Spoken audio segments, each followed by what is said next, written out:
So ಕರ್ತನಲ್ಲಿ ಪ್ರೀತಿ ಅಂತ ಸೋದರ ಸೋದರಿಗಳೇ, ನಿಮ್ಮೆಲ್ಲರಿಗೂ ತಂದೆಯ ದೇವ್ ನಮ್ದಲು ನಮ್ಮ ರಕ್ಷಕರು ಒಳಗಿನಾಗಿರಂತ ಯೇಸು ಕ್ರಿಸ್ತ ನಮ್ಮನ್ನು ವಂದನೆಗಳ ಸಲ್ಲಿಸಲಾಗಿದ್ವಿ. ದೇವರನ್ನ ಕರುಣೆ ಕೃಪೆ ಪ್ರೀತಿಗಳಿಂದ ನಾವೆಲ್ಲ ಒಟ್ಟಾಗಿ ಸೇರಿ ಆತನ ವಾಕ್ಯಗಳನ್ನ ಧ್ಯಾನ ಮಾಡೋಕ್ಕೆ ದೇವರು ಕೊಟ್ಟಂತ ಒಂದು ಕೃಪೆಗಾಗಿ ದೇವರಿಗೆ ಸ್ತೋತ್ರವುಳ್ಳವರಾಗನ. ಸೊ ಕಳೆದ ಒಂದು ಸುಮಾರು ದಿನಗಳಲ್ಲಿ ನಾವು ನಮ್ಮ ಸೋದರ ಬರುವಂತ 5ನೇ ವಾಲ್ಯೂಮ್ ಅದರಲ್ಲಿ ಪವಿತ್ರಾತ್ಮನ ಬಗ್ಗೆ ಏನ್ ಮಾಡ್ತಾ ಇದ್ರಿ, ನಾವು ಚಾಪ್ಟರ್ ನೇಮ್ ಮಾಡ್ತಾ ಇದ್ರಿ, ಓದ್ತಾ ಇದ್ರಿ ಅಲ್ವರ. ಸೊ ಅದ್ರಲ್ಲಿ ನೋಡ್ಬೇಕಾದ್ರೆ ಆ ಅನೇಕ ವಿಚಾರ ನಾವೇ ಮಾಡಿ ತಿಳ್ಕೊಂಡ್ವಿ. ಚಾಪ್ಟರ್ ನಂಬರ್ 8 ಅದರ. ಸೊ ನೋಡ್ಬೇಕಾದ್ರೆ ಅದರಲ್ಲಿ ನಾವು ಏನ್ರಿ ಕಳೆದ ಸತಿ ನೋಡ್ಬೇಕಾದ್ರೆ ಯಾವ ಥರ ಒಂದು ಪವಿತ್ರಾತ್ಮನ ಅಂದರೆ ಅದನ್ನು ಯಾವ ಥರ ಒಂದು ಕಣ್ಣು ಕಾಣಿಸಿದಂಥ ಒಂದು ಅದ್ಭುತವಂತ ಒಂದು ಶಕ್ತಿಗೆ ಆ, ಅದನ್ನು ಹೋಲಿಸಿದರೆ ಅಂತ ಅನೇಕ ವಾಕ್ಯಗಳು ನೋಡಿದ್ರಿ. ಅದು ಆ, ದೇವರ ಚಿತ್ತಕ್ಕೆ ಅಥವಾ ಮನುಷ್ಯನ ಒಂದು ಆಸೆಯ ಒಂದು ಮನಸ್ಸಿಗೆ ಕೂಡ ಆಲೋಚನೆಗಳಿಗೆ ಹೋಲಿಕೆ ಮಾಡೋಂಥ ವಾಕ್ಯಗಳಿಗೆ ಕೂಡ ನೋಡಿದ್ರಿ, ಗಮನಿಸಿದ್ರಿ. ಸೊ ಇವಾಗ ನಾವು ಕಂಟಿನ್ಯೂ ಮಾಡೋಣ. ಇಂಗ್ಲೀಷಲ್ಲಿ ಪೇಜ್ ನಂಬರ್ 184, ಕನ್ನಡದಲ್ಲಿ ಪೇಜ್ ನಂಬರ್ 112. ಹೆಡ್ಡಿಂಗ್ ಇದೆ ನೋಡಿ, the spirit by measure and without measure ಅಂತ, ಅಲ್ಲಿಂದ ಓದಬೇಕು. ಸೊ ನಾವು ಓದೋಣ. ಯಾರೆಲ್ಲ ಬುಕ್ಸ್ ಇದೆ, ಯಾರೆಲ್ಲ ಓದೋಕ್ಕೆ ಇಂಟ್ರೆಸ್ಟ್ ಇದೆ, ಅವರು ತಮ್ಮ ಕೈಗಣಿಸಿದ್ರೆ ಅವ್ರಿಗೆ ಅವಕಾಶ ಕೊಡೋಕ್ಕೆ ಏನಾಗ್ತದೆ, ಅನುಕೂಲ ಆಗ್ತದೆ. ಅಳತೆಗನುಸಾರವಾದ ಆತ್ಮ ಮತ್ತು ಅಳತೆ ಮಾಡದೆ ಅನುಗ್ರಹಿಸಿರುವ ಆತ್ಮ, the spirit by measure and without measure. ನಮ್ಮ ಕರ್ತನಾದ ಯೇಸುವು ಆತನ ದೀಕ್ಷಾ ಸ್ನಾನದ ಪ್ರತಿಷ್ಠೆಯ ಸಮಯದಲ್ಲಿ ಪವಿತ್ರಾತ್ಮನಿಂದ ಹುಟ್ಟಿದವನಾದನು. ಅದರಂತೆ ಆತನ ದೇಹವೆಂಬ ಸಭೆಯ ಅಂಗಗಳಾದವರು ಆತನ ಮರಣದಲ್ಲಿನ ತಮ್ಮ ದೀಕ್ಷಾ ಸ್ನಾನದಲ್ಲಿ ತಮ್ಮ ಪೂರ್ಣ ಪ್ರತಿಷ್ಠೆಯ ಸಮಯದಲ್ಲಿ ಪಡಕೊಂಡವರು ಆಗಿದ್ದಾರೆಂಬುದನ್ನು ನಾವು ನೋಡಿದ್ದೇವೆ. ಆದರೆ ಇವುಗಳ ನಡುವಿನ ಭಿನ್ನತೆಯನ್ನು ನಾವು ಯಾವಾಗಲೂ ನೆನಪಿನಲ್ಲಿಟ್ಟುಕೊಳ್ಳಬೇಕಾಗುತ್ತದೆ. ಅದ್ಯಾವುದೆಂದರೆ, ಸಭೆಯ ಶಿರಸ್ಸಾಗಿರುವ ನಮ್ಮ ಕರ್ತನಾದ ಯೇಸುವು ಯಾವುದೇ ಅಳತೆ ಇಲ್ಲದ ರೀತಿಯಲ್ಲಿ ಆತ್ಮನನ್ನು ಹೊಂದಿಕೊಂಡನು. ದೇವರು ಯಾರನ್ನು ಕಳುಹಿಸಿದ್ದಾನೋ ಅವನಿಗೆ ಆತ್ಮವರವನ್ನು ಅಳತೆ ಮಾಡದೆ ಅನುಗ್ರಹಿಸಿರುವುದರಿಂದ ಯೋಹಾನ 3:34 ಎಂದು ಓದುತ್ತೇವೆ. ಆದರೆ ಆತನ ಅನುಯಾಯಿಗಳು ಅದನ್ನು ಅಳತೆಗೆ ತಕ್ಕಂತೆ ಅಥವಾ ಮಿತಿಯಾದ ಅಳತೆಯಿಂದ ಪಡಕೊಂಡರು. ಪ್ರತಿಯೊಬ್ಬನಲ್ಲಿ ತೋರಿಬರುವ ದೇವರಾತ್ಮನ ವರಗಳು ಸರ್ವರ ಪ್ರಯೋಜನಾರ್ಥವಾಗಿ ನೀಡಲ್ಪಟ್ಟಿದೆ. ಈ ವರಗಳನ್ನೆಲ್ಲ ಆ ಒಬ್ಬ ಆತ್ಮನೇ ತನ್ನ ಚಿತ್ತಕ್ಕೆ ಬಂದ ಹಾಗೆ ಒಬ್ಬೊಬ್ಬನಿಗೆ ಹಂಚಿಕೊಟ್ಟು ನಡೆಸುತ್ತಾನೆ. 1 ಕೊರಿಂಥ 12:7-11, ರೋಮಾಯ 12:3 ಸಹ ನೋಡಿರಿ. ಈ ಭಿನ್ನತೆಗೆ ಕಾರಣವೇನೆಂದರೆ, ನಮ್ಮ ಕರ್ತನು ಸರ್ವ ಸಂಪೂರ್ಣನಾದ ವ್ಯಕ್ತಿಯಾಗಿದ್ದನು. ಆದರೆ ಆತನ ಅನುಯಾಯಿಗಳಾದ ನಾವುಗಳು ಸಮರ್ಪಕರೆಂದು ಅಂಗೀಕರಿಸಲ್ಪಟ್ಟಿದ್ದರೂ, ನಂಬಿಕೆ ನೀತಿವಂತರೆಂದು ನಿರ್ಣಯಿಸಲ್ಪಟ್ಟಿದ್ದರೂ ವಾಸ್ತವವಾಗಿ ಬಹಳಷ್ಟು ಮಟ್ಟಿಗೆ ಅಸಮರ್ಪಕರಾಗಿಯೇ ಇದ್ದೇವೆ. ಪರಿಪೂರ್ಣನಾದ ಮನುಷ್ಯನು ದೇವರ ಸ್ವರೂಪದಲ್ಲಿರುವಾತನು ಆತನೊಂದಿಗೆ ಮತ್ತು ಆತನ ಆತ್ಮನ ಪರಿಶುದ್ಧತೆಯಲ್ಲಿ ಎಲ್ಲದರಲ್ಲಿಯೂ ಮತ್ತು ಪ್ರತಿಯೊಂದು ವೈಶಿಷ್ಟ್ಯತೆಗಳಲ್ಲಿಯೂ ಸಂಪೂರ್ಣವಾದ ಸಾಮರಸ್ಯದಲ್ಲಿರುತ್ತಾನೆ. ಆದರೆ ಪತನದ ಕಾರಣ ಉಂಟಾಗಿರುವ ಅವನತಿಯ ಅನುಪಾತದಲ್ಲಿ ದೇವರೊಂದಿಗಿನ ಮತ್ತು ಆತನ ಪವಿತ್ರ ಆತ್ಮದೊಂದಿಗಿನ ನಮ್ಮ ಸಾಮರಸ್ಯವು ಹಾನಿಗೊಳಗಾಗಿದೆ. ಪ್ರತಿಯೊಬ್ಬರೂ ದೇವರ ಚಿತ್ತವನ್ನು ಬಯಸಿ ಅದನ್ನು ಚೆನ್ನಾಗಿ ಅರಿತುಕೊಂಡು ಜೀವಿಸುವುದು, ಆತನ ವಿರೋಧವಾದ ಯಾವ ಚಿತ್ತವೂ ಆತನಲ್ಲಿಲ್ಲದಿರುವುದು ಪ್ರತಿಯೊಬ್ಬನ ಕರ್ತವ್ಯವಾಗಿದೆ. ಆದಾಗ್ಯೂ ಪತನಗೊಂಡ ಜನಾಂಗದ ಯಾವ ಸದಸ್ಯನು ಕರ್ತನ ಆತ್ಮವನ್ನು ಸಂಪೂರ್ಣವಾಗಿ ಅಂಗೀಕರಿಸುವ ಮತ್ತು ದೇವರೊಂದಿಗೆ ಪ್ರತಿಯೊಂದು ನಿರ್ದಿಷ್ಟತೆಯಲ್ಲಿಯೂ ನಿರಪೇಕ್ಷವಾದ ಸಾಮರಸ್ಯವನ್ನು ಹೊಂದಿಕೊಳ್ಳುವ ಸಾಮರ್ಥ್ಯವನ್ನು ಹೊಂದಿರುವುದಿಲ್ಲ. ಆದುದರಿಂದ ನಂಬುವವರಲ್ಲಿ ತಮ್ಮನ್ನು ಪ್ರತಿಷ್ಠೆಪಡಿಸಿಕೊಂಡವರಲ್ಲಿ ಪುತ್ರ ಪದವಿಯನ್ನು ಪಡಕೊಳ್ಳುವ ಪವಿತ್ರಾತ್ಮನನ್ನು ಪಡಕೊಳ್ಳುವವರಲ್ಲಿ ಇದು ವಿವಿಧ ಅಳತೆಯಲ್ಲಿರುವುದನ್ನು ನಾವು ಕಾಣುತ್ತೇವೆ. ಈ ವಿವಿಧತೆಯು ನಾವು ದೇವ ಸ್ವರೂಪದಿಂದ ಪತನಗೊಂಡ ಮಟ್ಟ ಹಾಗೂ ನಾವು ಕ್ರಿಸ್ತನ ದೇಹದೊಳಗೆ ಬಂದಾಗಿನಿಂದ ಪಡಕೊಂಡ ಆತನ ಕೃಪೆ ಮತ್ತು ವಿಶ್ವಾಸದ ಮಟ್ಟಕ್ಕನುಸಾರವಾಗಿರುತ್ತದೆ. ನಾವು ಪವಿತ್ರಾತ್ಮನನ್ನು ಹೆಚ್ಚೆಚ್ಚಾಗಿ ಹೊಂದಿಕೊಳ್ಳುವ ವೇಗವು ಮತ್ತು ದೇವರ ಯೋಜನೆಯ ಪ್ರತಿಯೊಂದು ಲಕ್ಷಣದ ಹೆಚ್ಚಾದ ತಿಳುವಳಿಕೆಯನ್ನು ಹೊಂದಾಣಿಕೆಯನ್ನು ವಶಪಡಿಸಿಕೊಳ್ಳುವುದು ನಮ್ಮ ಅಸಮರ್ಪಕತೆಯನ್ನು ಮತ್ತು ಕರ್ತನಿಗೆ ನಾವು ಮಾಡಿಕೊಂಡಿರುವ ನಮ್ಮ ಪ್ರತಿಷ್ಠೆಯನ್ನು ಆತನ ಚಿತ್ತದ ಅಧ್ಯಯನದಲ್ಲಿ ಆತನ ವಾಕ್ಯದಲ್ಲಿ ನಮ್ಮ ಮಟ್ಟವನ್ನು ಗ್ರಹಿಸಿಕೊಳ್ಳುವುದರ ಮತ್ತು ಅದನ್ನು ನಮ್ಮ ಜೀವನದ ಎಲ್ಲಾ ವಿಷಯಗಳನ್ನು ಅನುಷ್ಠಾನಕ್ಕೆ ತರುವುದರ ಮೇಲೆ ಹೆಚ್ಚಾಗಿ ಅವಲಂಬಿಸಿದೆ. Thank you. ಕರ್ತನಲ್ಲಿ ಪ್ರೀತಿ ಅಂತ ಸಹೋದರ ಸಹೋದರಿಗಳೇ, ನೋಡ್ಬೇಕಾದ್ರೆ ನಾವು ಒಂದು ವಾಕ್ಯನ ಓದೋಣ. ಎಲ್ಲಿ ಅಂದರೆ ಯೋಹಾನ 3:34 ಹೋದ್ರೆ ಯಾರಾದ್ರೆ ಯೋಹಾನ 3:34.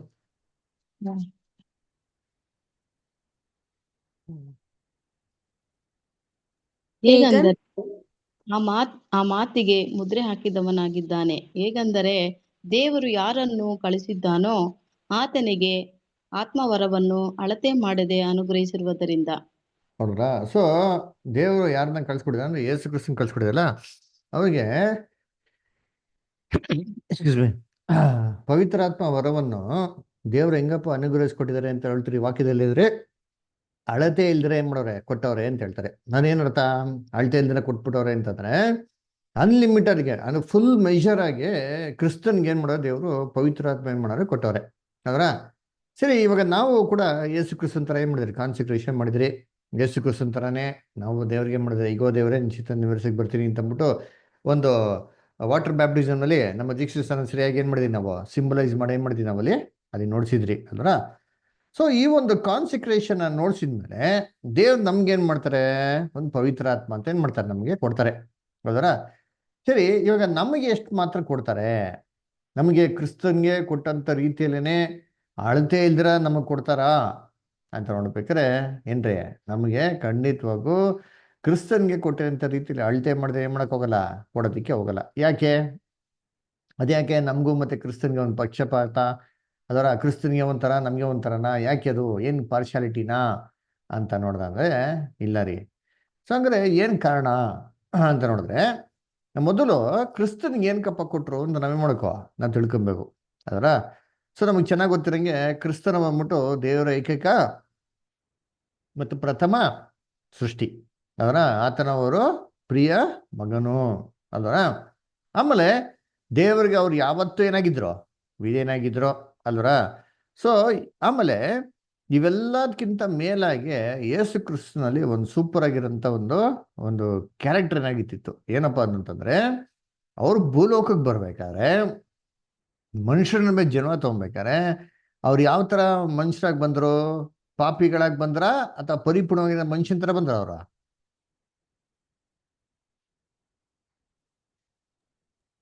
ಪರಿಪೂರ್ಣವಾದ ಅಲ್ವರ, ಪರಿಪೂರ್ಣವಾಗಿರೋಂಥ ಮನುಷ್ಯನ ತರ ಬಂದ್ರು. ಅದರ ಆದಾಮು ಈಡೇನ್ ತೋಟದಲ್ಲಿ ಪಾಪ ಮಾಡಿದ್ರೆ ಇದ್ದಿದ್ರೆ ಹೇಗಿರ್ತಾ ಇದ್ದ, ಆ ಥರ ಒಂದು ಪರ್ಫೆಕ್ಟ್ ಹ್ಯೂಮನ್ ಬೀಯಿಂಗ್ ಆಗಿ ಯಾರಪ್ಪ ಬಂದಿದ್ದು ಭೂಲೋಕಕ್ಕೆ ಅಂದ್ರೆ ನಮ್ಮ ರಕ್ಷಕನಾಗಿಂತ ಯೇಸು ಕ್ರಿಸ್ತನಾಗಿದೆ ಅವ್ರು ಬಂದಿದ್ದು ಅಲ್ವರ.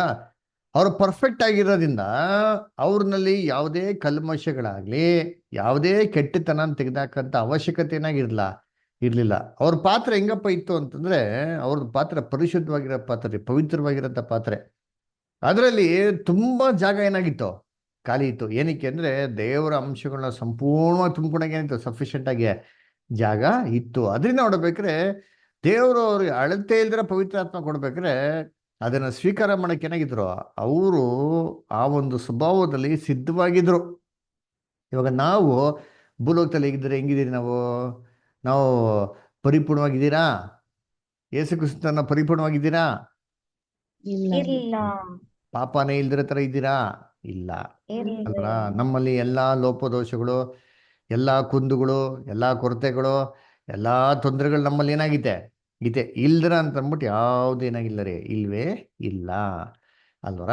ಸರಿ, ಇವಾಗ ದೇವ್ರು ನಮ್ಗೆ ಏನ್ ಮಾಡ್ತಾರೆ ಅಂದ್ರೆ ಈ ಪವಿತ್ರ ಆತ್ಮನ ಕೊಡ್ತಾರೆ. ಅಂದ್ರೆ ಹೆಸರಲ್ಲಿ ಈ ಏನಂತೆ ಅರ್ಥ ಇದೆ, ಪವಿತ್ರ ಅಂದ್ರೆ ಪರಿಶುದ್ಧ, ಶುದ್ಧವಾಗಿರೋದು. ಇದು ದೇವ್ರು ನಮ್ಗೆ ಎಷ್ಟು ಮಾತ್ರ ಕೊಡ್ತಾರೆ ಅಂತಂದ್ರೆ, ನಾವು ಎಷ್ಟು ಮಾತ್ರಕ್ಕೆ ನಮ್ಮಲ್ಲಿರೋಂಥದ್ದೆಲ್ಲ ಕೆಟ್ಟದನ್ನ ಬಿಡ್ತಿರೋ, ಎಷ್ಟು ಮಾತ್ರಕ್ಕೆ ಪವಿತ್ರತನ ನಮ್ಮಲ್ಲಿ ನಾವು ಕಾಪಾಡ್ಕೊಂತೀರೋ, ಅಷ್ಟು ಮಾತ್ರಕ್ಕೆ ದೇವ್ರ ನಮ್ಗೆ ಏನ್ ಮಾಡೋದು, ಪವಿತ್ರಾತ್ಮನ ಏನ್ ಮಾಡೋದು ನಮ್ಗೆ ಕೊಡೋದು. ಅಂದ್ರ ಕಾನ್ಸಿಕ್ರೇಷನ್ ಮಾಡ್ಬೇಕಾದ್ರೆ ಏನ್ ಮಾಡ್ತಾರೆ, ಸ್ವಲ್ಪ ಒಂದು ಅಂಶ ಅಂತ ಏನ್ ಮಾಡ್ತಾರೆ, ಎಲ್ಲರಿಗೂ ಕಾಮನ್ ಆಗಿ ಏನ್ ಮಾಡ್ತಾರೆ, ಕೊಡ್ತಾರೆ. ಹೆಂಗೆ ತಲಾಂತಿನ ಸಮಯ ಕೇಳಿದಾರಲ್ಲ ಏನ್ರಿ, 5 ತಲಾಂತು, 2 ತಲಾಂತು, 1 ತಲಾಂತು. ಸೊ ಎಲ್ಲರಿಗೂ 1 ತಲಾಂತು ಅಂತ ಏನಾಗಿದೆ, ಇದ್ದೇ ಇದೆ. ದೇವ್ರ ಪವಿತ್ರಾತ್ಮ ಅಂತ ಎಲ್ಲರಿಗೂ ಏನ್ ಮಾಡ್ತಾರೆ, ದಯಪಾಲಿಸ್ತಾರೆ ಒಂದು ಸ್ಮಾಲ್ ಪೋರ್ಷನ್. ಆದ್ರೆ ಇದು ನೆಕ್ಸ್ಟ್ ಫರ್ದರ್ ಆಗಿ ನಾವೇನ್ ಮಾಡ್ಬೇಕು, ಅದನ್ನ ಡೆವಲಪ್ ಮಾಡ್ಕೊಬೇಕು. ಹೆಂಗ್ ಡೆವಲಪ್ ಮಾಡ್ಕೊಬೇಕು? ಇವಾಗ ನಾವೆಲ್ಲ ಕೆಟ್ಟದಾಗಿದ್ದೀರಪ್ಪ, ನಮ್ಮಲ್ಲಿ ಯಾರೋ ಪರಿಶುದ್ಧರಿಲ್ಲ, ಆಗ ನಾವ್ ಹೆಂಗ್ ಡೆವಲಪ್ ಮಾಡ್ಕೊಬೇಕು? ಹೆಂಗೆ ಹೆಚ್ಚಿನಾಗಿ ಪವಿತ್ರಾತ್ಮನ ದಿನ ನಾವು ಬೆಳಿಬೇಕು, ಹೆಚ್ಚಿನಾಗಿ ಹೆಂಗೆ ಬರಿತವರಾಗಿರ್ಬೇಕು ಅಂತಂದ್ರೆ, ನಾವು ಎಷ್ಟು ಮಾತ್ರಕ್ಕೆ ನಮ್ಮಲ್ಲಿರೋಂಥ ಕೆಟ್ಟತನನೆಲ್ಲ ಬಿಡ್ತಿರೋ, ಆದಾಮಿಂದ ಬಂತಲ್ಲ ಎಲ್ಲ ದುರ್ಗುಣಗಳನ್ನ, ಇವೆಲ್ಲ ದುರ್ಗುಣಗಳನ್ನ ಎಷ್ಟು ಮಾತ್ರಕ್ಕೆ ನಾವು ಬಿಡ್ತಿರೋ ಏನ್ರಿ, ಎಷ್ಟು ಮಾತ್ರಕ್ಕೆ ಅದೇ ಪ್ರಕಾರ ಕ್ರಿಸ್ತನ್ಗೆ ಹತ್ರವಾಗಿ ನಾವು ಮನ್ಸು ಮಾಡ್ತಿರೋ ಏನ್ರಿ, ಎಷ್ಟು ಪ್ರಕಾರ ದೇವ್ರ ವಾಕ್ಯದ ಪ್ರಕಾರ ವಿಧೇಯರಾಗಿ ನಡೆದಿಕ್ಕೆ ನಾವು ಎಷ್ಟು ಮನ್ಸು ಮಾಡ್ತಿರೋ ಅಷ್ಟು ಕೆಪಾಸಿಟಿ ತಕ್ಕಂತೆ ದೇವ್ರು ನಮ್ಗೆ ಏನು ಮಾಡ್ತಾರೆ, ಹೋಲಿ ಸ್ಪಿರಿಟ್ನ ಕೊಡ್ತಾರೆ ಅಲ್ವರ. ಅದಕ್ಕೆ ನೋಡಿ, ದೇವ್ರ ದರ್ಶನ ಗುಡಾರದಲ್ಲಿ ನೀವು ಏನು ನೋಡ್ಬೋದು, ಪರಿಶುದ್ಧ ಸ್ಥಳದಲ್ಲಿ ಒಂದು ದೀಪಸ್ತಂಭ ನೋಡ್ತೀರಾ ಅಲ್ವರ. ನೋಡಿ, ಆ ದೀಪಸ್ತಂಭದಲ್ಲಿ 7 ದೀಪಗಳೇನಾಗಿತ್ತು ಅಲ್ವರ. ಆ ದೀಪ ಯಾವಾಗೂ ಒಂದೇ ಥರ ಉರಿಯೋದ ಬೆಳಕು ಅಂದರೆ ಇಲ್ಲ ರೀ. ಬೆಳಿಗ್ಗೆ ಹೋಗ್ಬಿಟ್ಟು ಆ ಮಹಾಯಾಜಕ ಎಲ್ಲ ಏನ್ರಿ ಎಲ್ಲ ದೀಪಗಳನ್ನ ಶುದ್ಧ ಮಾಡಿಬಿಟ್ಟು ಎಣ್ಣೆ ಹಾಕ್ಬೇಕಾದ್ರೆ ಬ್ರೈಟಾಗಿ ಏನ್ರಿ ಇದು ಉರಿತಾ ಇತ್ತು. ಅದೇ ಹೋಗ್ತಾ ಹೋಗ್ತಾ ಹೋಗ್ತಾ ಹೋಗ್ತಾ ಏನಾಗೋದದು ಹಂಗೇ ಡಲ್ ಆಗ್ಬಿಡೋದು. ತಿರ್ಗಾ ಸಾಯಂಕಾಲ ಬರೋ ನೋಡಿರ್ತೀರಿ, ತಿರ್ಗಾ ಸಾಯಂಕಾಲ ಬಂದು ತಿರ್ಗಾ ಟ್ರಿಮ್ ಮಾಡ್ತಾ ಇದ್ದ ಕಲ್ಮಶಗಳನ್ನೇ ಮಾಡ್ತಿದ್ರು, ತೆಗಿತಿರು, ತಿರ್ಗಾ ಬ್ರೈಟಾಗಿ ಏನಾಗೋದು ಉರಿಯೋದು ಅಲ್ವರ. ಎಲ್ಲಿವರೆಗೂ? ಮುಂಜಾನೆವರೆಗೂ. ಇದೇ ಥರ ನಾವು ಹಗಲು ಇರುಳು ಅದರ ಬೈಬಲ್ ಹಗಲು ಈರುಳನ್ನೇ ಅಂದರೆ ಕಂಟಿನ್ಯೂಸ್ ಅಂತ ಅರ್ಥ ಅದರ. ನೋವಾ ಅಂತೀನಿ ಏನಪ್ಪ, ಯೋನ ಹಗಲಿರುಳು ಮೀನಿನ ಹೊಟ್ಟೆಳಗಿದ್ದ ಅದೇನು ಅರ್ಥ, ಕಂಟಿನ್ಯೂಸ್ ಆಗಿ ಏನಾಗಿದ್ದ ಅವನು ಇದ್ದ ಅಂತ ಅರ್ಥ. ಅದು ಕೌಂಟ್ ಅಲ್ಲ, ಹಗಲು ರಾತ್ರಿ ಇದ್ರು, ಬೆಳಿಗ್ಗೆ ರಾತ್ರಿ ಇದ್ರು, ಆ ಥರ ಅಂತಲ್ಲ ರೀ. ಅದರ ಕಂಟಿನ್ಯೂಸ್ ಆಗಿ ಏನಾಗಿದ್ರು ಅವರು ಇದ್ರು ಅಂತಂದ್ಬಿಟ್ಟವರ. ಅದೇ ಪ್ರಕಾರ ಕರ್ತನಲ್ಲಿ ಪ್ರೀತಿ ಅಂತ ಸೋದರಗಳೇ, ನಾವು ಎಷ್ಟು ನಮ್ಮಲ್ಲಿರೋಂಥ ಕಲ್ಮಶಗಳೆಲ್ಲ ತೆಗೆದಾಕ್ತಿರೋ ಅದರ ದೀಪ ಏನಾಗ್ತಾರೆ, ಬ್ರೈಟಾಗಿ ಉರಿತಾರೆ ಅದರ. ಅಷ್ಟು ಮಾತ್ರಕ್ಕೆ ನಮಗೆ ದೇವರು ಮುಂದೆ ಮೇಜ್ ಮೇಲೆ ಇಟ್ಟ ರೊಟ್ಟಿ ಏನಾಗ್ತದೆ ಸ್ಪಷ್ಟವಾಗಿ ಕ್ಲೀನಾಗೆ ಕಾಣಿಸ್ತಾರೆ. ದೇವ್ರ ವಾಕ್ಯ ನಮ್ಗೆ ಏನಾಗೋದು ಅವಾಗೆ ಅಷ್ಟು ಸ್ಪಷ್ಟವಾಗಿ ಅರ್ಥ ಆಗೋದು ಅದರ. ಸೊ ಅರ್ಥ ಆಗ್ತಾ ಆಗ್ತಾ ನಾವೇನು ಮಾಡ್ಬೇಕು, ಇನ್ನೂ ಏನು ಮಾಡಬೇಕು, ನಮ್ಮಲ್ಲಿರೋಂಥ ಕೆಟ್ಟದನ್ನೆಲ್ಲ ತೆಗಿತಾ ಹೋಗ್ಬೇಕ್ರಿ. ಇನ್ನೂ ತೆಗೆದಷ್ಟು ಇನ್ನೂ ಏನಾಗ್ತದೆ, ನಮಗೆ ಬಲ ಬರ್ತದೆ, ಇನ್ನೂ ಶಕ್ತಿ ಬರ್ತದೆ. ಇದು ಏನ್ರಿ ರೆಸಿಪ್ರೋಕಲ್, ಅದೇ ಒಂದ್ರ ಮೇಲೆ ಒಂದು ಏನಾಗಿದೆ, ಡಿಪೆಂಡ್ ಆಗಿದೆ ಅದರ. ಅದಕ್ಕೆ ದೇವರು ನಮಗೆ ಪವಿತ್ರ ಆತ್ಮನ ಹೆಂಗಪ್ಪ ಕೊಡ್ತಾರೆ ಅಂದರೆ ಅಳತೆ ಮಾಡಿಕೊಡ್ತಾರೆ. ಎಷ್ಟು ಅಳತೆ, ನಾವು ಎಷ್ಟು ಅಳತೆ ಮಾಡಿ ದೇವ್ರಿಗೆ ಹತ್ರವಾಗ್ತಿರೋ ಅಷ್ಟೇ ದೇವ್ರು ನಮ್ಗೆ ಏನು ಮಾಡ್ತಾರೆ, ಹತ್ರವಾಗಿರ್ತಾರೆ ಅಲ್ವರ. ಅದಕ್ಕೆ ಯಾಕೋಬಲ್ಲಿ ಮಾತು ಹೇಳ್ತಾರಲ್ಲ ನೋಡಿ, ಯಾಕೋಬಿನ ಪತ್ರಿಕೆ ಓದೋಣ. ಯಾಕೋಬಲ್ಲಿ ಏನ್ ಹೇಳ್ತಾರ್ರಿ? ಒಂದು ನಿಮಿಷ ಅಷ್ಟೇ, ಏನು ಹೇಳ್ತಾರಂತ ಎಕ್ಸಾಕ್ಟ್ ನನಗೆ ಸರಿ ಗೊತ್ತಿಲ್ಲ. ಒಂದೇ ನಿಮಿಷ ಅಂದರೆ ಒಂದೇ ನಿಮಿಷ.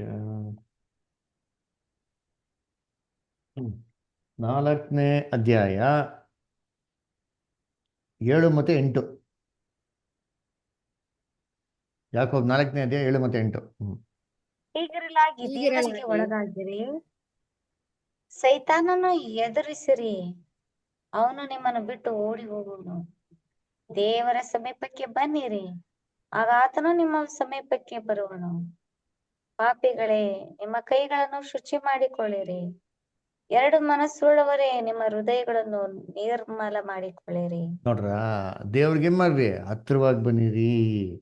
ಅವು ದೇವ್ರು ಏನ್ ಮಾಡ್ತಾರೆ, ನಿಮ್ಮ ಹತ್ರಕ್ಕೆ ಬರ್ತಾರೆ ಅಲ್ಲರ. ಶುದ್ಧ ಮಾಡ್ಕೊಳ್ರಿ, ನಿಮ್ಮ ಕೈಗಳು ಏನ್ ಮಾಡಿ, ನೀವು ಶುದ್ಧ ಮಾಡ್ಕೊಳ್ರಿ ಅಂದ್ರೆ ಕ್ಲೀನ್ ಹ್ಯಾಂಡ್ಸ್ ಅಂದ್ರೆ ಕೈ ಸೋಪಾಕ ತೊಳಿಬೇಕು ಅಂತಲ್ಲ ರೀ. ನೀವು ಮಾಡೋಂಥ ಕೆಲಸಗಳು ಕ್ರಿಯೆಗಳು ಅದೇನಿರ್ಬೇಕು, ಸಿನ್ಸಿಯಾರಿಟಿ ಇರಬೇಕು. ಅದು ಏನಂತಾರೆ, ತರಲೆ ಬುದ್ಧಿಗಳು, ಲೋಪದೋಷಗಳು ಅದರ ಈ ಏನಂತಾರೆ ಕುತಂತ್ರಗಳೇನಾಗಿರ್ಬಾರ್ದು, ಇರಬಾರ್ದು. ನಿಷ್ಠಾವಂತಿಕೆ ಇರಬೇಕು ಅಂತ ಹೇಳ್ತಾರೆ ಅಲ್ವರ. ನೋಡ್ರಿ, ಯಾಕಪ್ಪ ಅಂದರೆ ಇದು ದೇವರ ಒಂದು ಆತ್ಮ ರೀ. ಈ ದೇವರ ಆತ್ಮನ ಏನು ನೋಡ್ತೀರಿ, ಕಳೆದ ವಾರ ಏನು ನೋಡಿದ್ರಿ, ದಿಸ್ ಇಸ್ ಗಾಡ್ಸ್ ಮೈಂಡ್ ಅಲ್ವರ, ಗಾಡ್ಸ್ ಥಾಟ್ಸ್.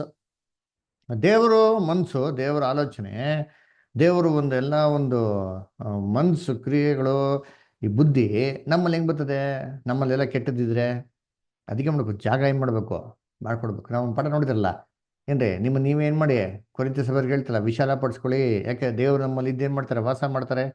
ದೇವ್ರು ನಮ್ಮ ಕೈಯಲ್ಲಿ ಬರೋದಕ್ಕೆ ಮನ್ಸು ಮಾಡ್ತಾರೆ ಅಲ್ಲರ, ಬಾಯಲ್ಲಿ ಬರಬೇಕು ಅಂತ ಮನ್ಸು ಮಾಡ್ತಾರೆ, ಕಾಲಲ್ಲಿ ಬರಬೇಕು ಅಂತ ಮನ್ಸು ಮಾಡ್ತಾರೆ. ಅದೆಲ್ಲ ಅವಕಾಶ ಮಾಡಿಕೊಡ್ತೀರಾ, ಸ್ಥಳಗಳು ಮಾಡ್ಕೊಡ್ಬೇಕ್ರಿ. ಯಾಕಂದ್ರೆ ಇವೆಲ್ಲ ಶುದ್ಧವಾಗಿಲ್ಲ, ಅಶುದ್ಧವಾಗಿದೆ. ಇವಾಗ ಈ ಶುದ್ಧವಾಗಿ ಮಾಡಬೇಕು ಅಂದರೆ ಇದನ್ನೆಲ್ಲ ಏನು ಬಿಡಬೇಕು. ಸೊ ಎಷ್ಟಿಗೆ ನಾವು ಬಿಡ್ತಿರೋ ಆ ಲೆವೆಲ್ಗೆ ಏನು ಮಾಡೋದು, ಗಾಡ್ ನಮ್ಗೆ ಏನು ಮಾಡೋದು, ದೇವ್ರು ನಮಗೆ ಪವಿತ್ರ ಆತ್ಮನ ಏನು ಮಾಡೋದು, ನಮಗೆ ಕೊಡೋದು. ಓಕೆನಾ? ಸರಿ, ನೆಕ್ಸ್ಟ್ ಪ್ಯಾರಾಗ್ರಾಫ್ ಓದೋಣ. ನೆಕ್ಸ್ಟ್ ಪ್ಯಾರಾಗ್ರಾಫ್ ಓದ್ತೀನಿ ಬ್ರದರ್. ಓದ್ತೀರಾ? ಓದಿ ಇಷ್ಟ. ಪ್ರತಿಷ್ಠೆಗೊಂಡ ವಿಶ್ವಾಸಿಗಳು ತಮ್ಮನ್ನು ದೇವರಿಗೆ ಬಿಟ್ಟು ಕೊಡುವ ಮತ್ತು ತಮ್ಮ ಸ್ವಂತ ಇಚ್ಛೆಗಳನ್ನು ಮತ್ತು ಆಯ್ಕೆಗಳನ್ನು ಕಡೆಗಣಿಸುವ, ಆತನ ಮಾರ್ಗದಲ್ಲಿ ನಡೆಯಲು ಬಯಸುವ ಅಳತೆಯಲ್ಲಿ ಅವರು ದೇವರಾತ್ಮನಿಂದ ನಡೆಸಲ್ಪಡುವರು, ದೇವರಾತ್ಮನಿಂದ ಉಪದೇಶಿಸಲ್ಪಡುವರು ಪಟ್ಟವರು ಮತ್ತು ಪವಿತ್ರಾತ್ಮ ಪ್ರೇರಿತರಾಗಿ ದೇವರನ್ನು ಹೊಸ ರೀತಿಯಲ್ಲಿ ಸೇವಿಸುವವರಾಗಿದ್ದಾರೆ. ಈ ದಾರಿಯಲ್ಲಿ ಮತ್ತು ಸೂಚನೆಯಲ್ಲಿ ಮುಂದುವರಿಯಲು ಅವರಲ್ಲಿ ಶಾಂತ ಭಾವದ ಆತ್ಮವಿರಬೇಕು. ಗಲಾತ್ಯ 5:22-23, 6:1 ಇವುಗಳನ್ನು ನೋಡಿರಿ. ಆದುದರಿಂದ ನಮ್ಮ ಕರ್ತನಾದ ಯೇಸು ಕ್ರಿಸ್ತನ ದೇವರು, ಪ್ರಭಾವ ಸ್ವರೂಪನಾದ ತಂದೆಯೂ ಆಗಿರುವಾತನು ತನ್ನ ವಿಷಯವಾಗಿ ತಿಳುವಳಿಕೆಯನ್ನು ಕೊಟ್ಟು ಇದುವರೆಗೆ ಗುಪ್ತವಾಗಿದ್ದ ಸತ್ಯಾರ್ಥಗಳನ್ನು ತಿಳಿದುಕೊಳ್ಳುವ ಜ್ಞಾನವುಳ್ಳ ಆತ್ಮವನ್ನು ನಿಮಗೆ ದಯಪಾಲಿಸಬೇಕೆಂದು ಪ್ರಾರ್ಥಿಸುತ್ತೇನೆ. ಆತನು ನಿಮ್ಮ ಮನೋನೇತ್ರಗಳನ್ನು ಬೆಳಗಿಸಿ ಆತನಿಂದ ಕರೆಸಿಕೊಂಡವರು ನಿರೀಕ್ಷಿಸುವ ಪದವಿ ಎಂಥದೆಂಬುದನ್ನು, ದೇವಜನರಾದ ನಮ್ಮಲ್ಲಿ ಆತನ ಸ್ವಾಸ್ಥ್ಯದ ಮಹಿಮಾತಿಶಯವು ಎಂಥದೆಂಬುದನ್ನು, ನಂಬುವವರಾದ ನಮ್ಮಲ್ಲಿ ಆತನು ಸಾಧಿಸುವ ಪರಾಕ್ರಮವು ಎಷ್ಟು ಅತಿಶಯವಾದುದೆಂಬುದನ್ನು ನೀವು ತಿಳಿದುಕೊಳ್ಳುವಂತೆ ಅನುಗ್ರಹಿಸಲಿ. ಎಫೆಸ 1:17-19 ಎಂದು ಪೌಲನು ಬರೆಯುತ್ತಾನೆ. ಆಯ್ತು ಬ್ರದರ್. ಓಕೆ, ಸರಿ. ಇವಾಗ ನಾವೇನು ನೋಡಿದ್ರಿ? ಹೆಂಗಪ್ಪ ಪವಿತ್ರಾತ್ಮದಿಂದ ಭರಿತವರಾಗಿರೋದು ಅಂತ ನಾವೇನು ಮಾಡಿದ್ರಿ ನೋಡಿದ್ರಿ. ಅದರ ದೇವರಿಗೆ ಎಷ್ಟು ನಾವು ಹತ್ರವಾಗಿರ್ತೀರೋ, ಎಷ್ಟು ನಮ್ಮಲ್ಲಿ ಕೆಟ್ಟತನ ಬಿಡ್ತೀರೋ ಅಷ್ಟೇನಾಗ್ತದೆ, ದೇವ್ರು ನಮಗೆ ಪವಿತ್ರಾತ್ಮ ಕೊಡ್ತಾರೆ. ಸರಿ ಕಣಪ್ಪ, ಆಯ್ತು. ಇದು ಹೆಂಗೆ ಮಾಡೋದು? ಹೇಗೆ ಮಾಡೋದು ಇದು? ಪ್ರಾಕ್ಟಿಕಲಾಗಿ ಏನಿರ್ಬೇಕು ನಮ್ಮಲ್ಲಿ? ದೇವ್ರಿಗೆ ಹತ್ರವಾಗಿರ್ಬೇಕಂದ್ರೆ ನಮ್ಮಲ್ಲಿ ಏನು ಗುಣ ಇರಬೇಕು ಅಂತ ನೋಡ್ಬೇಕಾದ್ರೆ ಇಲ್ಲಿ ಏನು ಹೇಳ್ತಾರೆ ಅಂದರೆ, ಏನ್ರಿ, ಸ್ಪಿರಿಟ್ ಆಫ್ ಮೀಕ್ನೆಸ್ ಇರಬೇಕು ಅಂತಂತ ಹೇಳ್ತಾರೆ. ಕನ್ನಡದಲ್ಲಿ ಏನು ಬಂತದ್ಗೆ? ಏನ್ರಿ ಕನ್ನಡದಲ್ಲಿ ಏಮಂತ? ಸ್ಪಿರಿಟ್ ಆಫ್ ವೀಕ್ನೆಸ್ಗೆ ವಾಲ್ಯೂಮ್ನಲ್ಲಿ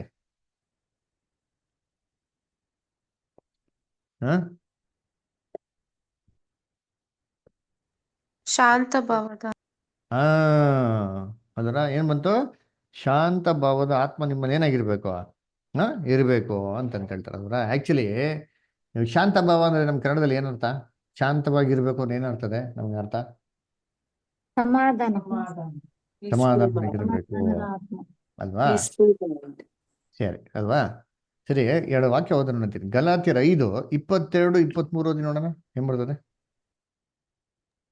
ಆದರೆ ದೇವರಾತ್ಮನಿಂದ ಉಂಟಾಗುವ ಫಲವೇನೆಂದರೆ ಪ್ರೀತಿ, ಸಂತೋಷ, ಸಮಾಧಾನ, ದೀರ್ಘಶಾಂತಿ, ದಯೆ, ಉಪಕಾರ, ನಂಬಿಕೆ, ಸಾಧುತ್ವ, ಕ್ಷಮೆ, ದಮೆ ಇಂಥವುಗಳೇ.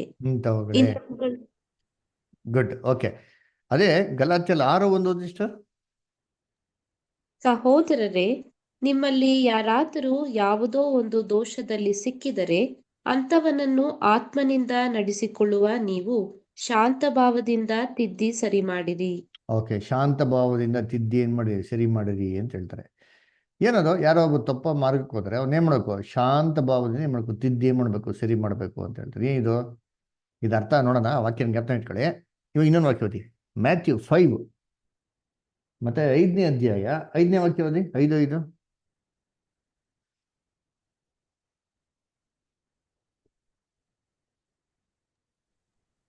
ಧನ್ಯರು, ಅವರು ಭೂಮಿಗೆ ಬಾಧ್ಯರಾಗುವರು. Very good. ಶಾಂತರು ಧನ್ಯರು, ಧನ್ಯರು, ಅವರು ಭೂಮಿಗೆ ಬಾಧ್ಯರಾಗುವರು. ಸರಿ, ಇಲ್ಲಿ ಅಂತಂದ್ರೆ ಶಾಂತವಾಗಿರೋದು ಅಲ್ವರ, ಅದೇನೋ ಸೈಲೆಂಟ್ ಆಗಿರ್ಬೇಕು ಅಲ್ವರ. ಅವ್ರು ತುಂಬಾ ಧನ್ಯರು, ಭೂಮಿ ಏನ್ ಮಾಡ್ತಾರೆ? ಬಾಧ್ಯರಾಗುವರು. ಓಕೆ, ಸರಿ. ಇನ್ನೊಂದು ವಾಕ್ಯ ಇರಿ.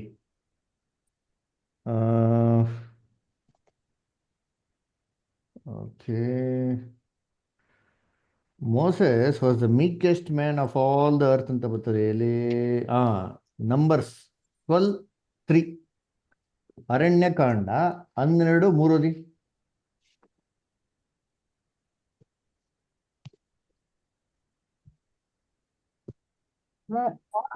ಮೋಶೆ ಮೋಶೆ ಭೂಮಿಯ ಮೇಲಿರುವ ಎಲ್ಲಾ ಮನುಷ್ಯರಿಗಿಂತಲೂ ಬಹು ಸಾತ್ವಿಕನು. ಅದೇನರ್ಥ? ಇಲ್ಲಿ ಸಾತ್ವಿಕನು ಅಂತ ಬಂತು ನೋಡ್ರ ಅರ್ಥ ಅಲ್ವರ. ಅಲ್ಲೇನ್ ಬಂತು? ಮತ್ತೆ ಅದರೆಲ್ಲ ಬಂದಿದ್ದು ಶಾಂತ ಗುಣ ಅಂತ. ಸರಿ, ಆಕ್ಚುಲಿ ಎಲ್ಲಾ ಜಾಗದಲ್ಲೂ ಬಳಸಿರೋದು ಒಂದೇ ಪದ, ಸಾತ್ವಿಕನು ಅಂತ ಬರ್ಬೇಕ್ರಿ. ಸಾತ್ವಿಕನ ಅರ್ಥ ಇವಾಗ ಸಾತ್ವಿಕನ್ಗೂ ಆಮೇಲೆ ಏನ್ರಿ ಶಾಂತ ಗುಣಕ್ಕೂ ಏನ್ ವ್ಯತ್ಯಾಸ? ಎರಡು ಒಂದೇನಾ? ಎರಡು ಬೇರೆ ಬೇರೆನಾ? ಅದು ಬೇರೆ ಬರ್ತತ್ರಿ. ಸರಿ, ಏನಿರ್ಬೋದು? ಏನ್ ಡಿಫ್ರೆನ್ಸ್ ಇರ್ಬೋದು ಅದರ? ಯಾರಿಗಾರ ಐಡಿಯಾ ಇದೆಯಾ ಏನೇನು ಡಿಫ್ರೆನ್ಸ್ ಇರ್ಬೋದು ಅಂತ? ಸರಿ, ಇವಾಗ ಇಲ್ಲಿ ಏನು ನೋಡೋಣ ಅಂದರೆ ಹೊಸ ಒಡಂಬಡಿಕೆ ನೋಡ್ಬೇಕಾದ್ರೆ ಶಾಂತ ಗುಣ ಶಾಂತ ಗುಣ ಶಾಂತ ಗುಣ. ಶಾಂತ ಗುಣ ಅಂತಾನೆ ಏನರ್ಥ?